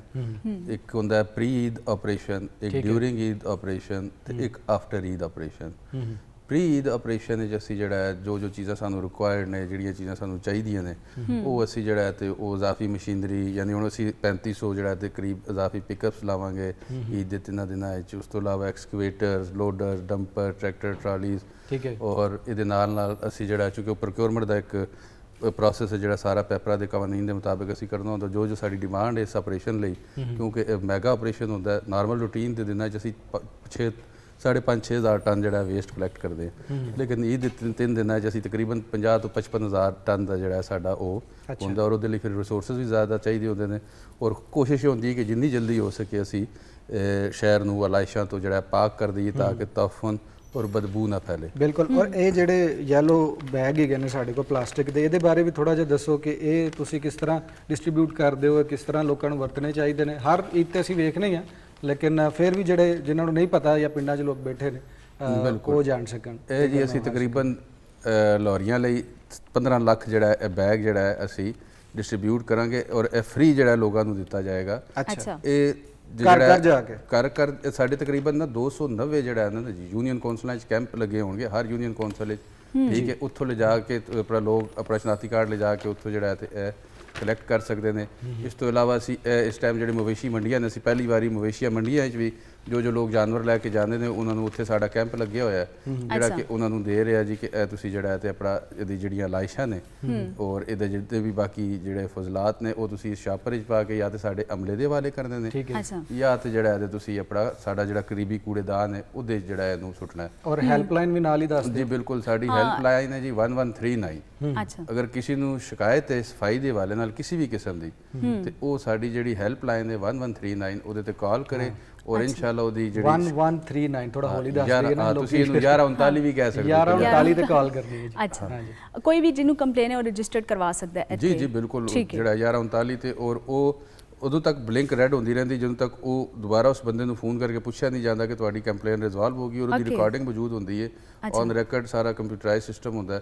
ਉਹ ਜਦੋਂ ਕਹਿ ਦਿੰਦਾ ਜੀ ਕਿ ਬਿਲਕੁਲ ਮੇਰੀ ਸ਼ਿਕਾਇਤ ਜਿਹੜਾ ਹੈ ਤੇ ਉਹਦਾ ਜ਼ਾਲਾ ਹੋ ਗਿਆ ਤੇ ਫਿਰ ਉਹ ਜਿਹੜਾ ਰੈਡ ਤੋਂ ਗ੍ਰੀਨ ਹੋ ਜਾਂਦਾ। ਗ੍ਰੀਨ ਹੁੰਦਾ। ਅੱਛਾ, ਇਹ ਇੱਕ ਬੜੀ ਚੰਗੀ ਚੀਜ਼ ਹੈ, ਲੇਕਿਨ ਇਹਦੇ ਹਵਾਲੇ ਨਾਲ ਮੇਰਾ ਇੱਕ ਸਵਾਲ ਹੈ, ਜਦੋਂ ਇਹ ਤੁਹਾਡੇ ਡਿਸਟ੍ਰੀਬਿਊਟਰ ਸ਼ੋਪਰ ਤਕਸੀਮ ਕਰਦੇ ਨੇ ਤੇ ਉਹ ਇਹਦੇ ਇਸਤੇਮਾਲ ਦੇ ਬਾਰੇ ਦੱਸਦੇ ਨੇ? ਇਹ ਤੇ ਨਹੀਂ ਕਿ ਜਿਹੜੇ ਸਾਦਾ ਸਾਡੇ ਲੋਕ ਨੇ ਉਹ ਇਹਦੇ 'ਚ ਸ਼ੋਪਰ 'ਚ ਗੋਸ਼ਤ ਪਾ ਕੇ ਤੇ ਉਹ ਵੰਡਣਾ ਸ਼ੁਰੂ ਕਰ ਦੇਣਗੇ, ਵਾਹ ਵੱਡਾ ਸਾਈਜ਼ ਦਾ ਸ਼ੋਪਰ ਹੈ। ਬਿਲਕੁਲ ਇਸ ਤਰ੍ਹਾਂ ਨਾਲ ਇਹਦੇ 'ਚ ਗੋਸ਼ਤ ਪਾਣ, ਕਿਉਂਕਿ ਇਹਦੇ ਅੰਦਰ ਹੁੰਦਾ ਕੈਮੀਕਲ, ਇਹ ਬਾਇਓਡੀਗ੍ਰੇਡੇਬਲ ਬੈਗ ਹੈ, ਜਿਹਦੇ ਅੰਦਰ ਜਿਹੜਾ ਹੈ ਤੇ ਕੈਮੀਕਲ ਲੱਗਾ ਹੁੰਦਾ ਜਿਹੜਾ ਉਹ ਇਸ ਲਈ ਲਾਉਂਦੇ ਆ ਕਿ ਇਹਨੂੰ ਮਾਹੌਲ ਦੋਸਤ ਤਰੀਕੇ ਨਾਲ ਜ਼ਮੀਨ ਦੇ, ਕਿਉਂਕਿ ਸ਼ਾਪਰ ਜਿਹੜਾ ਹੈ ਉਹ ਜ਼ਮੀਨ ਦੇ ਅੰਦਰ ਉਹ ਡਿਸੋਲਵ ਨਹੀਂ ਹੁੰਦਾ। ਯਾਨੀ ਇਹਨੂੰ ਅਸੀਂ ਪਲਾਸਟਿਕ ਨਹੀਂ ਕਹਿ ਸਕਦੇ, ਬਾਇਓਡੀਗ੍ਰੇਡੇਬਲ ਬੈਗ ਹੈ ਔਰ ਇਹਨੂੰ ਜਿਹੜਾ ਹੈ ਤੇ ਸਿਰਫ ਜਿਹੜਾ ਹੈ ਆਪਣਾ ਅਲਾਇਸ਼ਾਂ ਲਈ ਇਸਤੇਮਾਲ ਕਰੋ। ਇਹਦੇ 'ਚ ਅਗਰ ਕੋਈ ਗੋਸ਼ਤ ਵਗੈਰਾ ਪਾਇਆ ਤੇ ਉਹਦੇ ਨਾਲ ਵੀ ਕੈਮੀਕਲ ਆ ਜਾਏਗਾ ਔਰ ਕੋਈ ਕੱਪੜੇ ਛਪੜੇ ਜਾਂ ਕੋਈ ਕੰਬਲ ਸ਼ੰਬਲ ਜਾਂ ਕੋਈ ਵੀ ਚੀਜ਼ ਰੱਖੀ ਇਹਦੇ ਤੇ ਉਹ ਵੀ ਜਿਹੜਾ ਹੈ ਉਹਨੂੰ ਵੀ ਨੁਕਸਾਨ ਪਹੁੰਚਣ ਦਾ ਅੰਦੇਸ਼ਾ ਹੈ। ਲਿਹਾਜ਼ਾ ਇਹ ਸਿਰਫ ਵੇਸਟ ਲਈ ਹੈ ਬੈਗ ਔਰ ਸਪੈਸ਼ਲੀ ਜਿਹੜਾ ਤੇ ਲੋਕਾਂ ਨੂੰ ਦਿੱਤਾ ਗਿਆ ਕਿ ਅਲਾਇਸ਼ਾਂ ਜਿਹੜੀਆਂ ਨੇ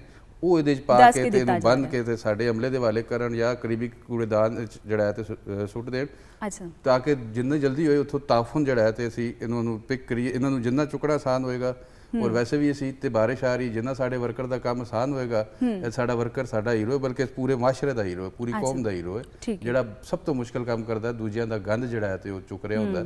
ਤੇ ਇਹਦਾ ਜਿੰਨਾ ਕੰਮ ਆਸਾਨ ਕਰੋਗੇ ਉਹ ਉਨਾ ਜਲਦੀ ਜਿਹੜਾ ਹੈ ਤੁਹਾਨੂੰ ਜਿਹੜਾ ਸਾਫ ਸੁਥਰਾ ਮਾਹੌਲ ਦੇਗਾ, ਕਿਉਂਕਿ ਗੰਦ ਤੇ ਅਸੀਂ ਪਾਉਂਦੇ ਆ, ਗੰਦੇ ਅਸੀਂ ਆ, ਇਹ ਸਫਾਈ ਵਾਲਾ ਹੈ, ਇਹ ਸਾਫ ਕਰਦਾ ਹੈ। ਤੇ ਇਹਦੀ ਸਫਾਈ ਦੇ ਅਮਲ ਵਿੱਚ ਜਿੰਨਾ ਅਸੀਂ ਜਿਹੜਾ ਹੈ ਤੇ ਆਪਣਾ ਇਹਦੀ ਹੈਲਪ ਕਰਾਂਗੇ, ਇਹਦੀ ਮਦਦ ਕਰਾਂਗੇ, ਜਿੰਨਾ ਇਹਦਾ ਕੰਮ ਆਸਾਨ ਕਰਾਂਗੇ ਉਨੀ ਜਲਦੀ ਇਹ ਚੁੱਕ ਲੇਗਾ ਔਰ ਸਾਡੇ ਲਈ, ਸਾਡੇ ਬੱਚਿਆਂ ਲਈ ਸਾਫ ਸੁਥਰਾ ਮਾਹੌਲ ਜਿਹੜਾ ਆਸਾਨੀ ਪੈਦਾ ਹੋ ਜਾਏਗੀ। ਅੱਛਾ, ਵਰਕਰਸ ਦੀ ਤੁਸੀਂ ਗੱਲ ਕੀਤੀ ਹੈ ਔਰ ਅਲਟੀਮੇਟਲੀ ਉਹੀ ਸਾਰਾ ਕੰਮ ਕਰ ਰਹੇ ਹੁੰਦੇ ਨੇ। ਅਸੀਂ ਗੰਦ ਪਾਉਣ ਵਾਲਿਆਂ ਚੋਂ, ਉਹ ਸਾਫ ਕਰਨ ਵਾਲਿਆਂ ਚੋਂ, ਉਹਨਾਂ ਦੀਆਂ ਵੀ ਕੁਝ ਰਿਕੁਆਇਰਮੈਂਟਸ ਹੁੰਦੀਆਂ ਨੇ ਔਰ ਉਹਨਾਂ ਦੇ ਵੀ ਕੁਝ ਮੁਤਾਲਬਾਤ ਨੇ।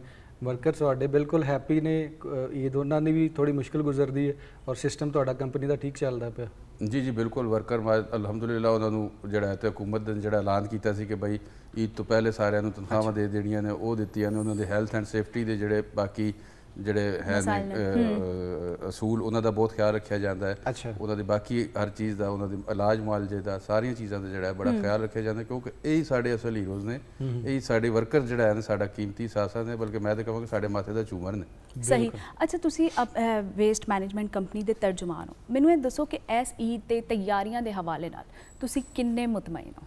ਮੈਂ ਜੀ 100% ਮੁਤਮਈਨ ਹਾਂ। ਸਿਰਫ ਇੱਕ ਚੀਜ਼ ਜਿਹੜੀ ਥੋੜੀ ਜੀ ਹੈ ਉਹ ਇਸ ਦਫਾ ਕਿ ਬਈ ਬਾਰਿਸ਼ ਜਿਹੜਾ ਉਹ ਥੋੜੀ ਤੇਜ਼ ਹੋਏਗੀ, ਉਹਦੇ ਨਾਲ ਕੰਮ ਵਿੱਚ ਥੋੜੀ ਜਿਹਾ ਡਿਲੇ ਆਏਗਾ, ਲੇਕਿਨ ਜਿਹੜਾ ਹੈ ਤੇ ਅਸੀਂ ਇਨਸ਼ਾਅੱਲਾ ਤਾਲਾ, ਪਿਛਲੀ ਵਾਰੀ ਵੀ ਇਹ ਸਾਡਾ ਇਹ ਆਪਰੇਸ਼ਨ ਹੁੰਦਾ 72 ਘੰਟੇ ਦਾ, 3 ਦਿਨ ਦਾ, ਈਦ ਦਾ ਪਹਿਲਾ ਦਿਨ, ਦੂਜਾ ਦਿਨ, ਤੀਜਾ ਦਿਨ, ਤੇ ਮਜਮੂਈ ਤੌਰ ਤੇ ਇਹ ਸਾਡਾ ਆਪਰੇਸ਼ਨ ਹੈ 72 ਘੰਟੇ ਦਾ।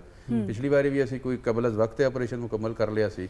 ਅੱਛਾ। ਔਰ ਇਨਸ਼ਾਅੱਲਾ ਇਸ ਦਫਾ ਵੀ ਸਾਡੀਆਂ ਪੂਰੀ ਤਿਆਰੀਆਂ ਨੇ ਕਿ ਅਸੀਂ ਇਹਨੂੰ ਜਿਹੜਾ ਹੈ ਤੇ 72 ਘੰਟੇ ਤੋਂ ਪਹਿਲੇ ਜਿਹੜਾ ਹੈ ਤੇ ਆਪਣਾ ਇਹਨੂੰ ਜਿਹੜਾ ਅਸੀਂ ਮੁਕੰਮਲ ਕਰਕੇ ਤੇ ਜਿਹੜਾ ਹੈ ਤੇ ਲਿਆਣੇ ਲਾਹੌਰ ਨੂੰ ਤੇ ਆਪਣੇ ਲਾਹੌਰੀ ਭਾਈਆਂ ਨੂੰ ਸਾਫ ਸੁਥਰਾ ਜਿਹੜਾ ਹੈ ਤੇ ਇੱਕ ਮਾਹੌਲ ਤਾਫਨ ਤੋਂ ਬਾਅਦ ਦਿੱਤਾ ਜਾਵੇ। ਸਹੀ। ਅੱਛਾ ਜਮੀਲ ਸਾਹਿਬ, ਲਾਹੌਰ ਵੇਸਟ ਮੈਨੇਜਮੈਂਟ ਜਿਹੜੀ ਹੈ ਉਹ 2 ਜਿਹੜੇ ਮੌਕੇ ਹੁੰਦੇ ਨੇ ਸਾਲ ਦੇ ਵਿੱਚ, ਉਹ ਬਹੁਤ ਜ਼ਿਆਦਾ ਐਕਟਿਵ ਹੁੰਦੀ ਹੈ, ਉਹਨਾਂ ਦਾ ਕੰਮ ਵੱਧ ਜਾਂਦਾ। ਇੱਕ ਹੁੰਦੀ ਹੈ ਬਰਸਾਤ ਔਰ ਇੱਕ ਹੁੰਦੀ ਹੈ ਵੱਡੀ ਈਦ। ਇਸ ਦਫਾ 2 ਵੀ ਇਕੱਠੀਆਂ ਨੇ। ਇੱਕ ਪਾਸੇ ਤੇ ਆਂਦਰਾ ਸ਼ਾਂਦਰਾ ਵੱਡੀ ਤੇ ਵੱਡਾ ਕਹਿੰਦੇ ਆ, ਉਹ ਸਾਰਾ ਕੁਝ ਪਿਆ ਹੋਏਗਾ, ਉੱਤੋਂ ਵਸ ਰਿਹਾ ਹੋਏਗਾ ਛਮ ਬੱਦਲ, ਔਰ ਵੇਖਿਆ ਜਾਂਦਾ ਕਿ ਜਿਹੜੇ ਸਾਡੇ ਨਾਲੇ ਨੇ, ਗਟਰ ਨੇ ਔਰ ਬਾਕੀ ਚੀਜ਼ਾਂ ਨੇ, ਉਹ ਪਲਾਸਟਿਕ ਦੇ ਪਾਈਪਸ ਔਰ ਸ਼ਾਪਿੰਗ ਬੈਗ ਨਾਲ ਜ਼ਿਆਦਾ ਭਰੇ ਜਾਂਦੇ ਨੇ, ਫਿਰ ਰੁਕ ਜਾਂਦਾ ਕੰਮ। ਇਸ ਦਫਾ ਦੇ ਵਿੱਚ ਅਸੀਂ ਕੁਝ ਦਿਨ ਪਹਿਲੇ ਗੱਲ ਕਰ ਰਹੇ ਸੀ ਕਿ ਇੱਕ ਚੀਜ਼ ਦਾ ਇਜ਼ਾਫਾ ਹੋ ਗਿਆ ਵੇ ਮਾਸਕ, ਕਿਉਂਕਿ ਬਹੁਤ ਜ਼ਿਆਦਾ ਮਾਸਕ ਅਸੀਂ ਵਰਤਨੇ ਆ, ਫਿਰ ਉਹ ਵੇਸਟ ਜਾਂਦੇ ਨੇ ਔਰ ਉਹ ਸ਼ਾਇਦ ਕਿਤੇ ਨਾ ਕਿਤੇ ਬਾਹਰ ਨਹੀਂ ਜਾ ਰਹੇ, ਸ਼ਹਿਰ ਦੇ ਵਿੱਚ ਹੀ ਪਏ ਨੇ, ਉਹ ਵੀ ਜਾ ਸਕਦੇ ਨੇ। ਸੋ ਇਹ ਸਾਰੀ ਸਿਚੁਏਸ਼ਨ ਨੂੰ ਕਿਸ ਤਰ੍ਹਾਂ ਤੁਸੀਂ ਵੇਖ ਰਹੇ ਹੋ, ਕਿਉਂਕਿ ਤੁਸੀਂ ਤੇ 100% ਰੈਡੀ ਹੋ ਔਰ ਤੁਹਾਨੂੰ ਲੱਗਦਾ ਹੈ ਕਿ ਸਾਰਾ ਸਿਸਟਮ ਹੋ ਜਾਏਗਾ, ਲੇਕਿਨ ਬੜੇ ਥਾਂ ਐਸੇ ਹੋਣਗੇ ਜਿਹੜੇ ਚੋਕ ਹੋ ਜਾਣਗੇ, ਪਾਣੀ ਰੁਕ ਜਾਏਗਾ ਔਰ ਵਿੱਚ ਕਿਤੇ ਨਾ ਕਿਤੇ ਅਸੀਂ ਵੇਖਾਂਗੇ ਕਿ ਕੁਝ ਲਾਸ਼ਾਂ ਜਿਹੜੀਆਂ ਤੈਰ ਵੀ ਰਹੀਆਂ ਨੇ, ਫਿਰ ਉਹ ਸੋਸ਼ਲ ਮੀਡੀਆ ਤੋਂ ਦੀ ਵੀਡੀਓ ਵੀ ਵੇਖਾਂਗੇ, ਫਿਰ ਤੁਹਾਡੀ ਕੰਪਨੀ ਦਾ ਨਾਮ ਹੀ ਆਏਗਾ, ਤੁਹਾਨੂੰ ਟੈਗ ਵੀ ਕੀਤਾ ਜਾਏਗਾ, ਤੁਹਾਡੇ ਹੈਸ਼ਟੈਗ ਵੀ ਚੱਲਣਗੇ, ਕਹਾਂ ਹੈ ਹਕੂਮਤ, ਇਹ ਵੀ ਗੱਲ ਹੋਏਗੀ। ਉਹਨਾਂ ਨੂੰ ਥੋੜਾ ਜਿਹਾ ਦੱਸੋ ਆਮ ਆਵਾਮ ਨੂੰ ਕਿ ਇਹ ਦੋਵਾਂ ਪਾਸਿਓਂ ਕਰਨ ਵਾਲਾ ਕੰਮ ਹੁੰਦਾ ਹੈ। ਇੱਕ ਤੇ ਕੰਪਨੀ ਕਰੇਗੀ, ਤੁਸੀਂ ਕਿਸ ਤਰ੍ਹਾਂ ਉਹਨਾਂ ਦਾ ਸਾਥ ਦੇਣਾ। ਇਹ ਤੇ ਸ਼ਾਪਿੰਗ ਬੈਗ ਕਹਿ ਰਹੇ ਆ, ਇਹ ਵੇਸਟ ਵਾਲਾ ਜਿਹੜਾ ਬੈਗ ਹੈ ਤੁਸੀਂ ਦੱਸ ਦਿੱਤਾ, ਇਸ ਤੋਂ ਇਲਾਵਾ ਕੀ ਕਰਨ ਕਿ ਇਹ ਜਿਹੜਾ ਮੁਸ਼ਕਿਲ ਜਿਹੜਾ ਮੌਸਮ ਹੈ ਇਹ ਲੰਘ ਜਾਏ? ਵੇਖੋ ਜੀ, ਉਹ ਜਿਸ ਤਰ੍ਹਾਂ ਕਹਿੰਦੇ ਨੇ ਨਾ ਕਿ ਤਾਲੀ 2 ਹੱਥਾਂ ਨਾਲ ਵੱਜਦੀ ਜੀ, ਤੇ ਇਹ ਮੈਂ ਤੁਹਾਨੂੰ ਇੱਕ ਛੋਟੀ ਜਿਹੀ ਮਿਸਾਲ ਦੇਣਾ। ਅਗਰ ਤੁਸੀਂ ਘਰ 'ਚ ਵੀ 5 ਅਫਰਾਦ ਹੋ ਨਾ ਜੀ, ਔਰ 4 ਬੜੇ ਸਾਫ਼ ਸੁਥਰੇ ਨੇ, ਇੱਕ ਅਗਰ ਗੰਦ ਪਾ ਦੇਵੇ ਤੇ ਉਹ ਘਰ ਵੀ ਸਾਫ਼ ਨਹੀਂ ਰਹਿੰਦਾ, ਚਾਹੇ ਉਹ ਛੋਟਾ ਜਿਹਾ ਵੀ ਘਰ ਹੋਏ, ਉਹ ਸਾਫ਼ ਨਹੀਂ ਰਹਿੰਦਾ ਇੱਕ ਬੰਦੇ ਦੀ ਗੰਦਗੀ ਪਾਉਣ ਨਾਲ। ਤੇ ਇਹ ਤਕਰੀਬਨ ਅਸੀਂ ਇਸ ਟਾਈਮ 1.25 ਕਰੋੜ ਦੀ ਜਿਹੜਾ ਤੇ ਆਲਮੋਸਟ ਆਬਾਦੀ ਹੈ, ਔਰ ਜਦੋਂ ਤੱਕ ਆਵਾਮ ਸਾਡਾ ਸਾਥ ਨਹੀਂ ਦੇਗੀ ਅਸੀਂ ਇਕੱਲੇ ਕੁਝ ਨਹੀਂ ਕਰ ਸਕਦੇ। ਉਹਦੇ ਲਈ ਜ਼ਰੂਰੀ ਹੈ ਕਿ ਬਈ ਥੋੜਾ ਜਿਹਾ ਜਿਹੜਾ ਹੈ ਤੇ ਆਪਣਾ ਇਹ ਸਾਡੀ ਕਹਿ ਲਓ ਕਿ ਮਜ਼ਹਬੀ, ਸਮਾਜੀ ਤੇ ਅਖਲਾਕੀ ਫਰੀਜ਼ਾ ਹੈ ਕਿ ਅਸੀਂ ਆਪਣਾ ਗੰਦ ਜਿਹੜਾ ਹੈ ਉਹਨੂੰ ਪ੍ਰੋਪਰ ਤਰੀਕੇ ਨਾਲ ਡਿਸਪੋਜ਼ ਆਫ ਕਰੀਏ, ਉਹਨੂੰ ਇੱਧਰ ਉੱਧਰ ਸੁੱਟਣ ਦੇ ਬਜਾਏ ਜਾਂ ਸੜਕਾਂ ਤੇ ਜਾਂ ਨਾਲੀਆਂ 'ਚ ਜਾਂ ਕਿਸੇ ਹੋਰ ਜਗ੍ਹਾ ਤੇ। ਉਹ ਬਿਹਤਰ ਹੈ ਕਿ ਬਈ ਕੰਟੇਨਰ 'ਚ ਸੁੱਟੀਏ, ਜਾਂ ਜਿਹੜਾ LWMC ਜਾਂ ਸਫਾਈ ਦਾ ਅਮਲਾ ਜਿਹੜਾ ਸਾਡਾ ਵਰਕਰ ਆਉਂਦਾ ਉਹਦੇ ਹਵਾਲੇ ਕਰੀਏ, ਉਹ ਉਹਨਾਂ ਲਈ ਬਿਹਤਰ ਹੈ। ਉਹ ਕੱਲ ਨੂੰ ਨਾਲ ਹੀ ਚੌਕ ਹੋ ਜਾਣੀ ਹੈ ਅਗਰ ਮਾਸਕ ਜਾਂ ਸ਼ਾਪਰ ਜਾਂ ਕੋਈ ਵੀ ਚੀਜ਼ ਸੁੱਟਣਗੇ ਆਪਣੇ, ਜ਼ਾਹਿਰੀ ਗੱਲ ਹੈ ਆਪਣੇ ਘਰ ਦੇ ਬਾਹਰ ਜਾਂ ਕਿਸੇ ਦੇ ਘਰ ਦੇ ਬਾਹਰ ਅਗਰ ਉਹ ਕਰਨਗੇ, ਉਹ ਅਲਟੀਮੇਟਲੀ ਨੁਕਸਾਨ ਸਾਰਿਆਂ ਨੂੰ ਪਹੁੰਚੇਗਾ। ਜੇ ਅਗਰ ਉੱਥੇ ਪਾਣੀ ਖਲੋਤਾ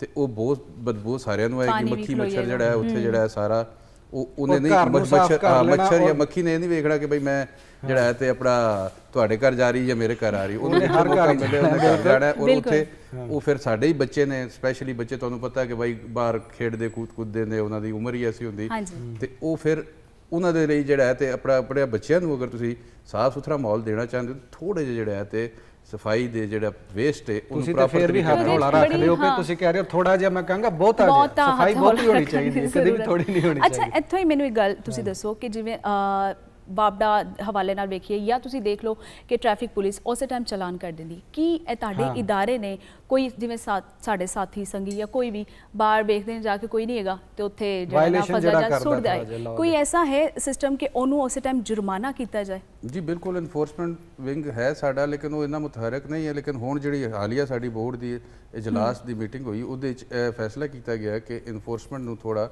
ਮਜ਼ੀਦ ਜਿਹੜਾ ਹੈ ਮਜ਼ਬੂਤ ਕੀਤਾ ਜਾਏ ਔਰ ਇਹਨੂੰ ਜਿਹੜਾ ਹੈ ਤੇ ਆਪਣਾ ਜਿਹੜਾ ਸਟਰੈਂਥਨ ਕੀਤਾ ਜਾਏ। ਔਰ ਲੋਕਾਂ ਨੂੰ, ਕਿਉਂਕਿ ਤੁਹਾਨੂੰ ਪਤਾ ਕਿ ਅਸੀਂ ਸਾਡੀ ਜਿਹੜੀ ਕੌਮ ਹੈ ਉਹ ਲਾਹੌਰ ਸ਼ਹਿਰ ਦੇ ਅੰਦਰ ਤੇ ਜਿਸ ਤਰ੍ਹਾਂ ਮਰਜ਼ੀ ਗੱਡੀ ਚਲਾਏ, ਲੇਕਿਨ ਜਿਸ ਤਰ੍ਹਾਂ ਮੋਟਰਵੇ ਤੇ ਚੜ ਜਾਂਦੀ ਹੈ ਤੇ ਸਕੂਲ ਨਾਲੋਂ ਸੀਟ ਬੈਲਟ ਵੀ ਬੰਨ ਲੈਂਦੀ, ਉਹ ਸਪੀਡ ਲਿਮਿਟ ਦਾ ਵੀ ਖਿਆਲ ਰੱਖਦੀ।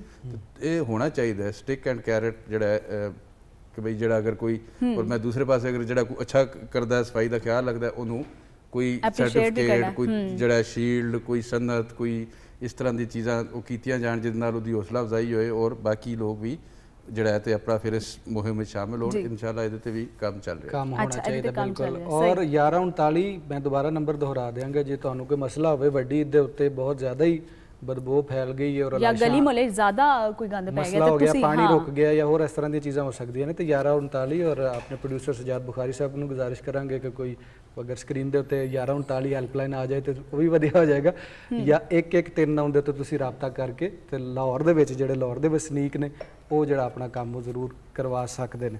ਅੱਛਾ, ਇਹ ਦੁਨੀਆ ਸਾਰੀ ਦੇ ਵਿੱਚ ਵੇਖਿਆ ਗਿਆ ਕਿ ਜਿਹੜਾ ਵੇਸਟ ਹੈ ਉਹਨੂੰ ਇੱਕ ਕਮੋਡਿਟੀ ਦੇ ਤੌਰ ਤੇ ਵੀ ਵੇਖਿਆ ਜਾਂਦਾ ਔਰ ਉਹਨੂੰ ਵਰਤਿਆ ਜਾਂਦਾ।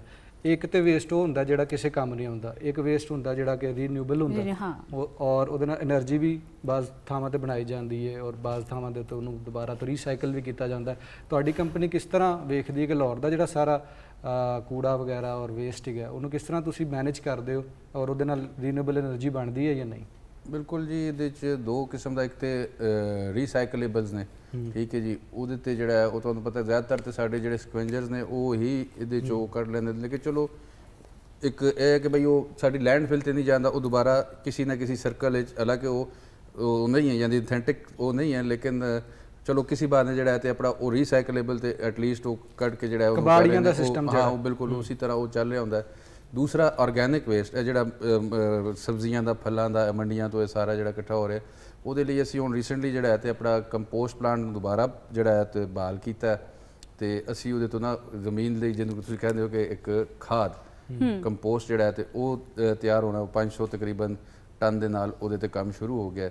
ਇਸੇ ਤਰ੍ਹਾਂ ਸਾਡਾ ਜਿਹੜਾ RDF ਰਿਫਿਊਜ਼ ਡਰਾਈਵਡ ਫਿਊਲ ਹੈ ਉਹਨੂੰ ਵੀ ਅਸੀਂ ਦੁਬਾਰਾ ਤੋਂ ਇਨਸ਼ਾਅੱਲਾ ਅਗਲੇ ਮਹੀਨੇ ਜਾਂ ਮਹੀਨੇ ਡੇਢ ਤੱਕ ਉਹਨੂੰ ਵੀ ਅਸੀਂ ਜਿਹੜਾ ਦੁਬਾਰਾ ਤੋਂ ਫਾਲ ਕਰ ਦਿਆਂਗੇ ਔਰ ਬਾਕੀ ਇਹ ਪ੍ਰੋਜੈਕਟ ਸਾਰੇ ਚੱਲ ਰਹੇ ਨੇ એનર્ਜੀ ਡਿਪਾਰਟਮੈਂਟ ਦੇ ਨਾਲ। ਅਸੀਂ ਜਿਹੜਾ ਹੈ ਤੇ ਆਪਣਾ ਰਾਬਤੇ 'ਚ ਔਰ ਅਸੀਂ ਜਿਹੜਾ ਉਹਨਾਂ ਨੂੰ ਵੇਸਟ ਦੇਣਾ ਤੇ ਬਾਕੀ ਸਾਰਾ ਉਹਨਾਂ ਨੇ ਫਿਰ ਇੱਥੇ ਕੰਮ ਕਰਨਾ ਹੈ ਜੀ। ਬਿਲਕੁਲ ਸਹੀ ਤੇ ਬਹੁਤ ਸ਼ੁਕਰੀਆ ਡਾਕਟਰ ਸਾਹਿਬ, ਬਲਕਿ ਤੁਸੀਂ ਬੜੀ ਅੱਛੀ ਇਨਫੋਰਮੇਸ਼ਨ ਜਿਹੜੀ ਜਮੀਲ ਖਾਵਰ ਸਾਹਿਬ ਸਾਡੇ ਨਾਲ ਸ਼ੇਅਰ ਕੀਤੀ ਹੈ ਤੇ ਇਹ ਜ਼ਰੂਰੀ ਹੈ ਕਿ ਇਸ ਈਦ ਤੇ ਕਿਉਂਕਿ ਕਰੋਨਾ ਵਬਾ ਵੀ ਹੈ ਤੇ ਔਰ ਵੀ ਬਹੁਤ ਸਾਰੀਆਂ ਖਤਰਨਾਕ ਬਿਮਾਰੀਆਂ ਤੇ ਤੁਸੀਂ ਉਹਨਾਂ ਕੋਲੋਂ ਕਿਵੇਂ ਬਚਣਾ ਹੈ, ਸਫਾਈ ਕਿਸ ਤਰ੍ਹਾਂ ਰੱਖਣੀ ਹੈ ਤੇ ਸਿਰਫ ਇਹ ਤਾਲੀ ਇੱਕ ਹੱਥ ਨਾਲ ਨਹੀਂ ਵੱਜਦੀ, ਜਿਵੇਂ ਖਾਵਰ ਸਾਹਿਬ ਨੇ ਕਿਹਾ ਦੋ ਹੱਥਾਂ ਨਾਲ ਵੱਜਦੀ ਹੈ।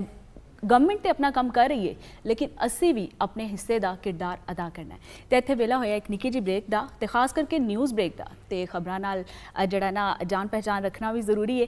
ਇੱਥੇ ਜਮੀਲ ਸਾਹਿਬ ਨੂੰ ਕਹਾਂਗੇ ਖੁਦਾ ਹਾਫਿਜ਼, ਵੇਲੇ ਦੀ ਘਾਟ ਹੈ, ਤੁਹਾਨੂੰ ਫਿਰ ਕਿਸੇ ਪ੍ਰੋਗਰਾਮ ਵਿੱਚ ਸਹਿਮਤ ਆਂਗੇ ਤੇ ਤੁਸੀਂ ਆਣਾ ਹੈ ਤੇ ਸਾਨੂੰ ਮਜ਼ੀਦ ਜਿਹੜੀ ਸਾਡੀ ਆਵਾਮ ਨੂੰ ਇਹਦੇ ਬਾਰੇ ਦੱਸਣਾ ਹੈ ਤੇ ਅਸੀਂ ਹੁਣੇ ਗਏ ਤੇ ਹੁਣੇ ਆਏ।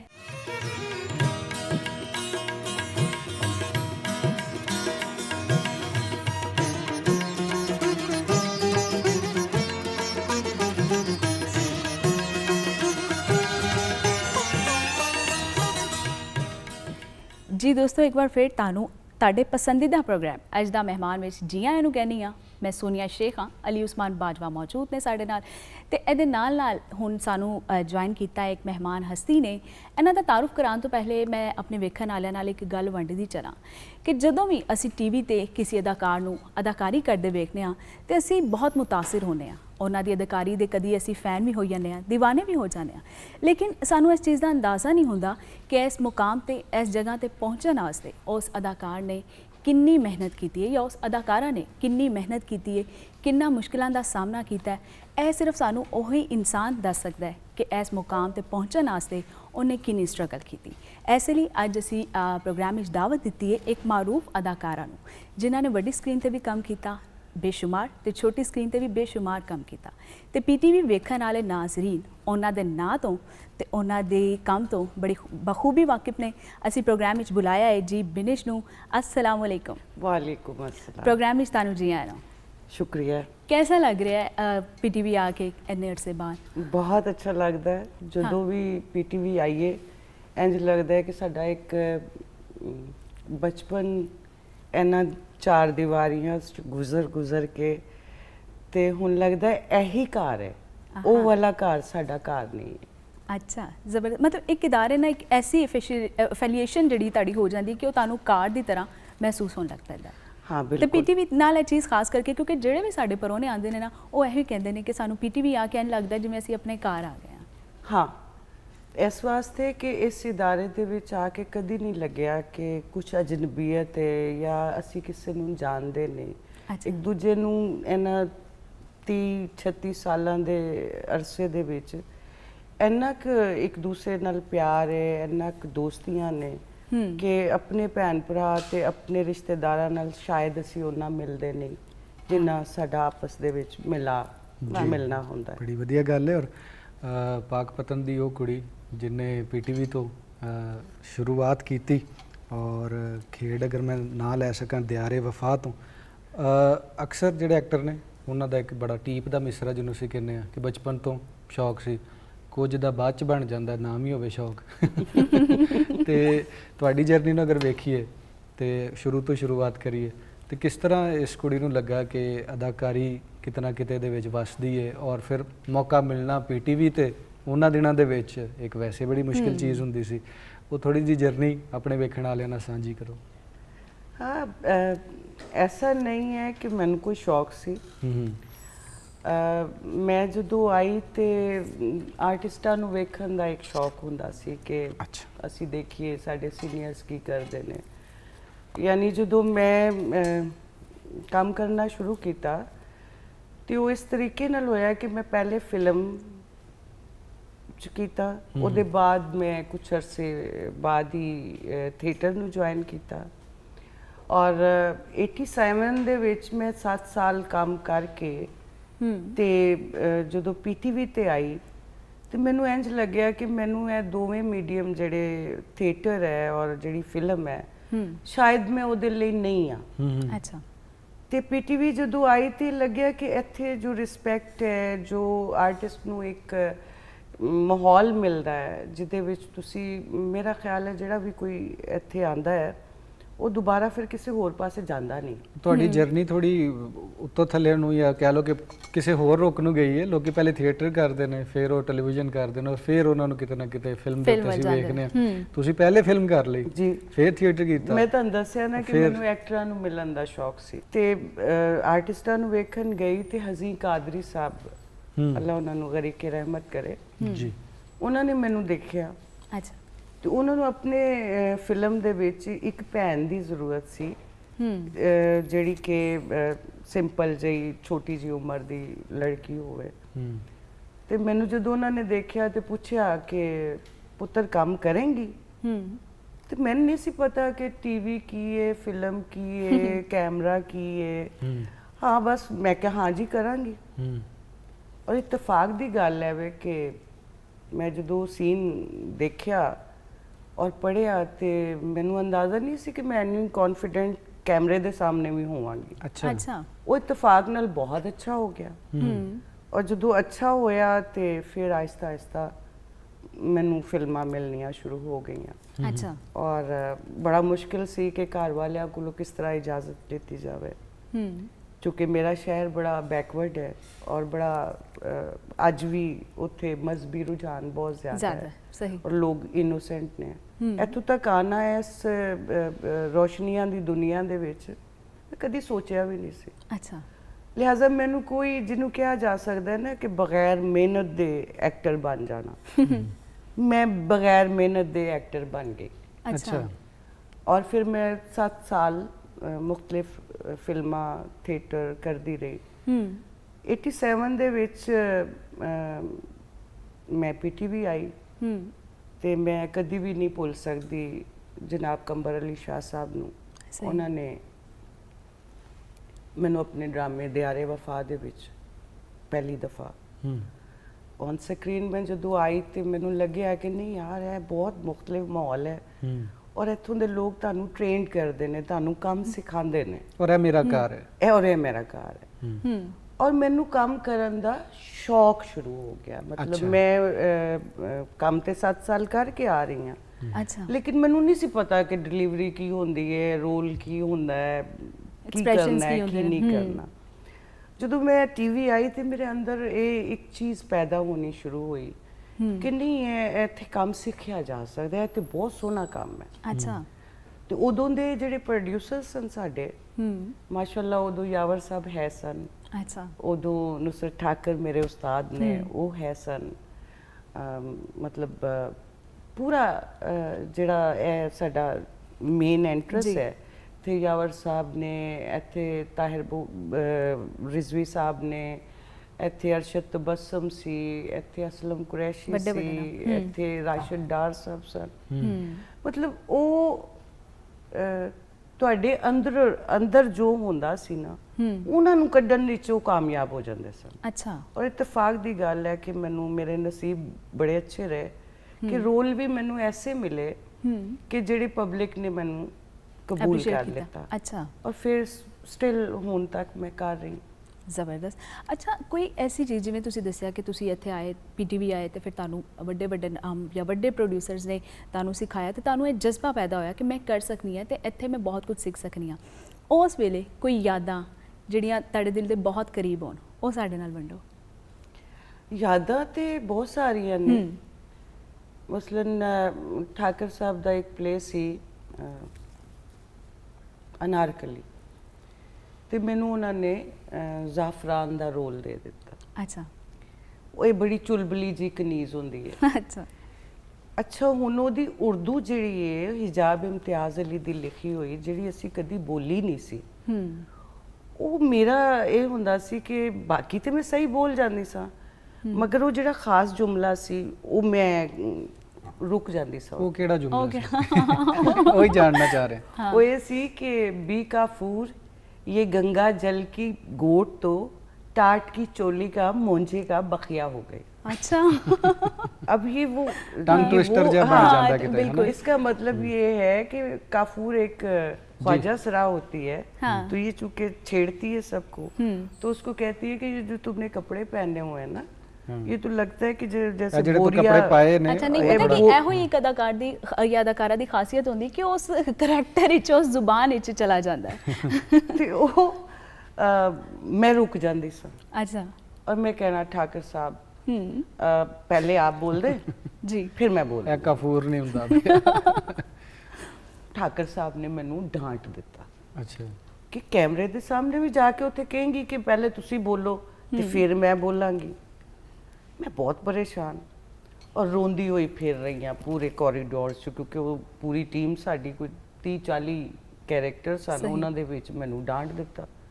और मैं जिथे जा रही हाँ कोई पूछ रहा है, मेकअप च जा रही हाँ तो पूछ रहा की होया, क्यों रो रही है। ठाकर साहब ने डांट दिया, मैं नहीं, बस उन्होंने मेरी इंसल्ट कर दी। सो ये छोटे छोटे वाक़े और फिर उन्हां लोगों का प्यार नाल मनाना, तुहानूं ये एहसास दिलाना कि ਤੁਹਾਡੀ ਬੈਟਰਮੈਂਟ ਲਈ ਡਾਂਟਿਆ ਗਿਆ। ਵੈਸੇ ਤੇ ਕੋਈ ਸ਼ੌਕ ਨਹੀਂ ਹੈ ਨਾ ਕਿਸੇ ਨੂੰ ਕੋਈ ਡਾਂਟ ਦੇਵੇ। ਬਿਲਕੁਲ। ਕੋਈ ਹੋਰ ਕਿਰਦਾਰ ਜਿਹੜਾ ਤੁਹਾਨੂੰ ਬੜਾ ਅੱਜ ਵੀ ਯਾਦ ਹੋਏ, ਤੇ ਉਹਦਾ ਕੋਈ ਡਾਇਲੋਗ ਜਿਹੜਾ ਤੁਸੀਂ ਸਾਡੇ ਨਾਲ ਸਾਂਝਾ ਕਰਨਾ ਚਾਹੋ? ਮੈਂ ਸ਼ਾਇਦ ਸੀਰੀਅਸ ਰੋਲ ਬਹੁਤ ਜ਼ਿਆਦਾ ਕੀਤੇ ਨੇ। ਅੱਛਾ। ਮੇਰੇ ਹਿੱਸੇ 'ਚ ਕਾਮੇਡੀ ਬਹੁਤ ਘੱਟ ਆਈ ਹੈ। ਮੈਨੂੰ ਲੋਕਾਂ ਨੇ ਰੋਂਦਿਆਂ ਹੀ ਦੇਖਿਆ, ਤੇ ਰੋਣਾ ਕੌਣ ਪਸੰਦ ਕਰਦਾ। ਹੁਣ ਮੈਂ ਤੁਹਾਨੂੰ ਰੋਣ ਵਾਲੇ ਕਿਹੜੇ ਡਾਇਲੋਗ ਦੱਸਾਂ ਜਿਹੜੇ ਤੁਹਾਨੂੰ ਵੀ ਪਸੰਦ ਆ ਜਾਣ? ਨਹੀਂ, ਕੋਈ ਵੀ ਇੱਕ ਅੱਧਾ ਸਾਡੇ ਨਾਲ ਵੰਡੋ ਤੇ ਸਹੀ ਨਾ। ਅੱਛਾ। ਮੈਂ ਔਰਤ ਆ ਖੜੀ। ਅੱਛਾ। ਤੇ ਗੱਲ ਵੀ ਕਰਨੀ ਆ ਖਰੀ। ਅੱਛਾ।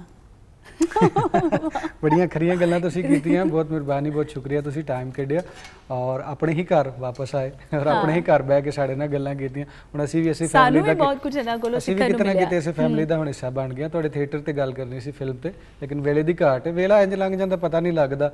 ਅਸੀਂ ਸੋਚ ਰਹੇ ਹੁੰਦੇ 4 ਦਿਨ ਪਹਿਲਾਂ ਤੇ ਇੱਥੇ ਮੈਂ ਆਇਆ ਸਾਂ, ਉਦੋਂ ਮੇਰੀ ਇਹ ਉਮਰ ਸੀ, ਮੈਂ ਇੱਥੇ ਭੱਜਦਾ ਦੌੜਦਾ ਸਾਂ, ਹੁਣ ਦੁਨੀਆ ਹੀ ਬਦਲ ਗਈ ਹੈ, ਹੁਣ ਕੁਝ ਹੋਰ ਹੋ ਗਿਆ, ਤਾਂ ਇਸ ਤਰ੍ਹਾਂ ਹੁੰਦਾ। ਤੇ ਇਸ ਪ੍ਰੋਗਰਾਮ ਦਾ ਵੀ ਵੇਲਾ ਮੁੱਕ ਗਿਆ, ਤੇ ਕੁਝ ਗੱਲਾਂ ਕਿਤੇ ਢਿੱਡ 'ਚ ਹੀ ਰਹਿ ਗਈਆਂ ਨੇ, ਉਹ ਫਿਰ ਕਿਸੇ ਅਗਲੇ ਪ੍ਰੋਗਰਾਮ ਦੇ ਵਿੱਚ ਤੁਹਾਡੇ ਨਾਲ ਬਵਾਂਗੇ, ਫਿਰ ਢੇਰ ਸਾਰੀਆਂ ਗੱਲਾਂ ਕਰਾਂਗੇ। ਬਹੁਤ ਮਿਹਰਬਾਨੀ ਬਿਨੇਸ਼ ਸਾਹਿਬਾ, ਬਹੁਤ ਸ਼ੁਕਰੀਆ, ਤੁਸੀਂ ਆਏ, ਆਪਣੀਆਂ ਗੱਲਾਂ ਸਾਂਝੀਆਂ ਕੀਤੀਆਂ, ਪੀਟੀਵੀ ਦੇ ਪੁਰਾਣੇ ਦੌਰ ਨੂੰ ਵੀ ਯਾਦ ਕੀਤਾ, ਤੇ ਸਾਡੇ ਸਾਹਮਣੇ ਵੀ ਉਹ ਤਸਵੀਰ ਇੱਕ ਵਾਰ ਜਿਹੜੀ ਨਾ ਵਾਜ਼ੇ ਹੋ ਗਈ, ਐਡੇ ਸੋਹਣੇ ਤਰੀਕੇ ਨਾਲ ਤੁਸੀਂ ਯਾਦ ਕਰਵਾਇਆ। ਔਰ ਜਿਹੜਾ ਪੋਜ਼ਿਟਿਵ ਐਸਪੈਕਟ ਅਸੀਂ ਇਹ ਵੇਖਿਆ ਕਿ ਹੁਣ ਦੁਬਾਰਾ ਪੀਟੀਵੀ ਜਿਹੜਾ ਆਪਣੀ ਪ੍ਰੋਡਕਸ਼ਨਸ ਲੈ ਕੇ, ਵਧੀਆ ਪ੍ਰੋਡਕਸ਼ਨਸ ਲੈ ਕੇ ਆ ਰਿਹਾ, ਜਿਸ 'ਚ ਅਸੀਂ ਤੁਹਾਨੂੰ ਵੀ ਵੇਖਾਂਗੇ ਔਰ ਬਾਕੀ ਐਕਟਰਸ ਨੂੰ ਵੇਖਾਂਗੇ। ਮੈਂ ਤੁਹਾਡੇ ਸਾਰਿਆਂ ਦਾ ਬਹੁਤ ਸ਼ੁਕਰੀਆ ਅਦਾ ਕਰਨੀ ਆ, ਪੀਟੀਵੀ ਦਾ ਖੁਸੂਸੀ ਤੌਰ ਤੇ, और अपने प्रोड्यूसर सजाद बुखारी दा और तुहाडे दो मेज़बानां दा कि तुसी अपने प्रोग्राम च मैनू इज्जत दित्ती, मैनू बुलाया और मेरी फैमिली दा हुण तुसी दोवें भी हिस्सा बहुत मेहरबानी, बहुत शुक्रिया जी। सानू मनु यानी कि अली उस्मान बाजवा नू, सोनिया शेख नू और बिनेश साहबा नू भी इजाजत दिओ। लैओ यार हवाले रब दे ते मेले 4 दिनां दे, ਉਸ ਦਿਨ ਈਦ ਮੁਬਾਰਕ ਹੋਸੀ ਜਿਸ ਦਿਨ ਫੇਰ ਮਿਲਾਂਗੇ ਰੱਬ ਰਾਖਾ।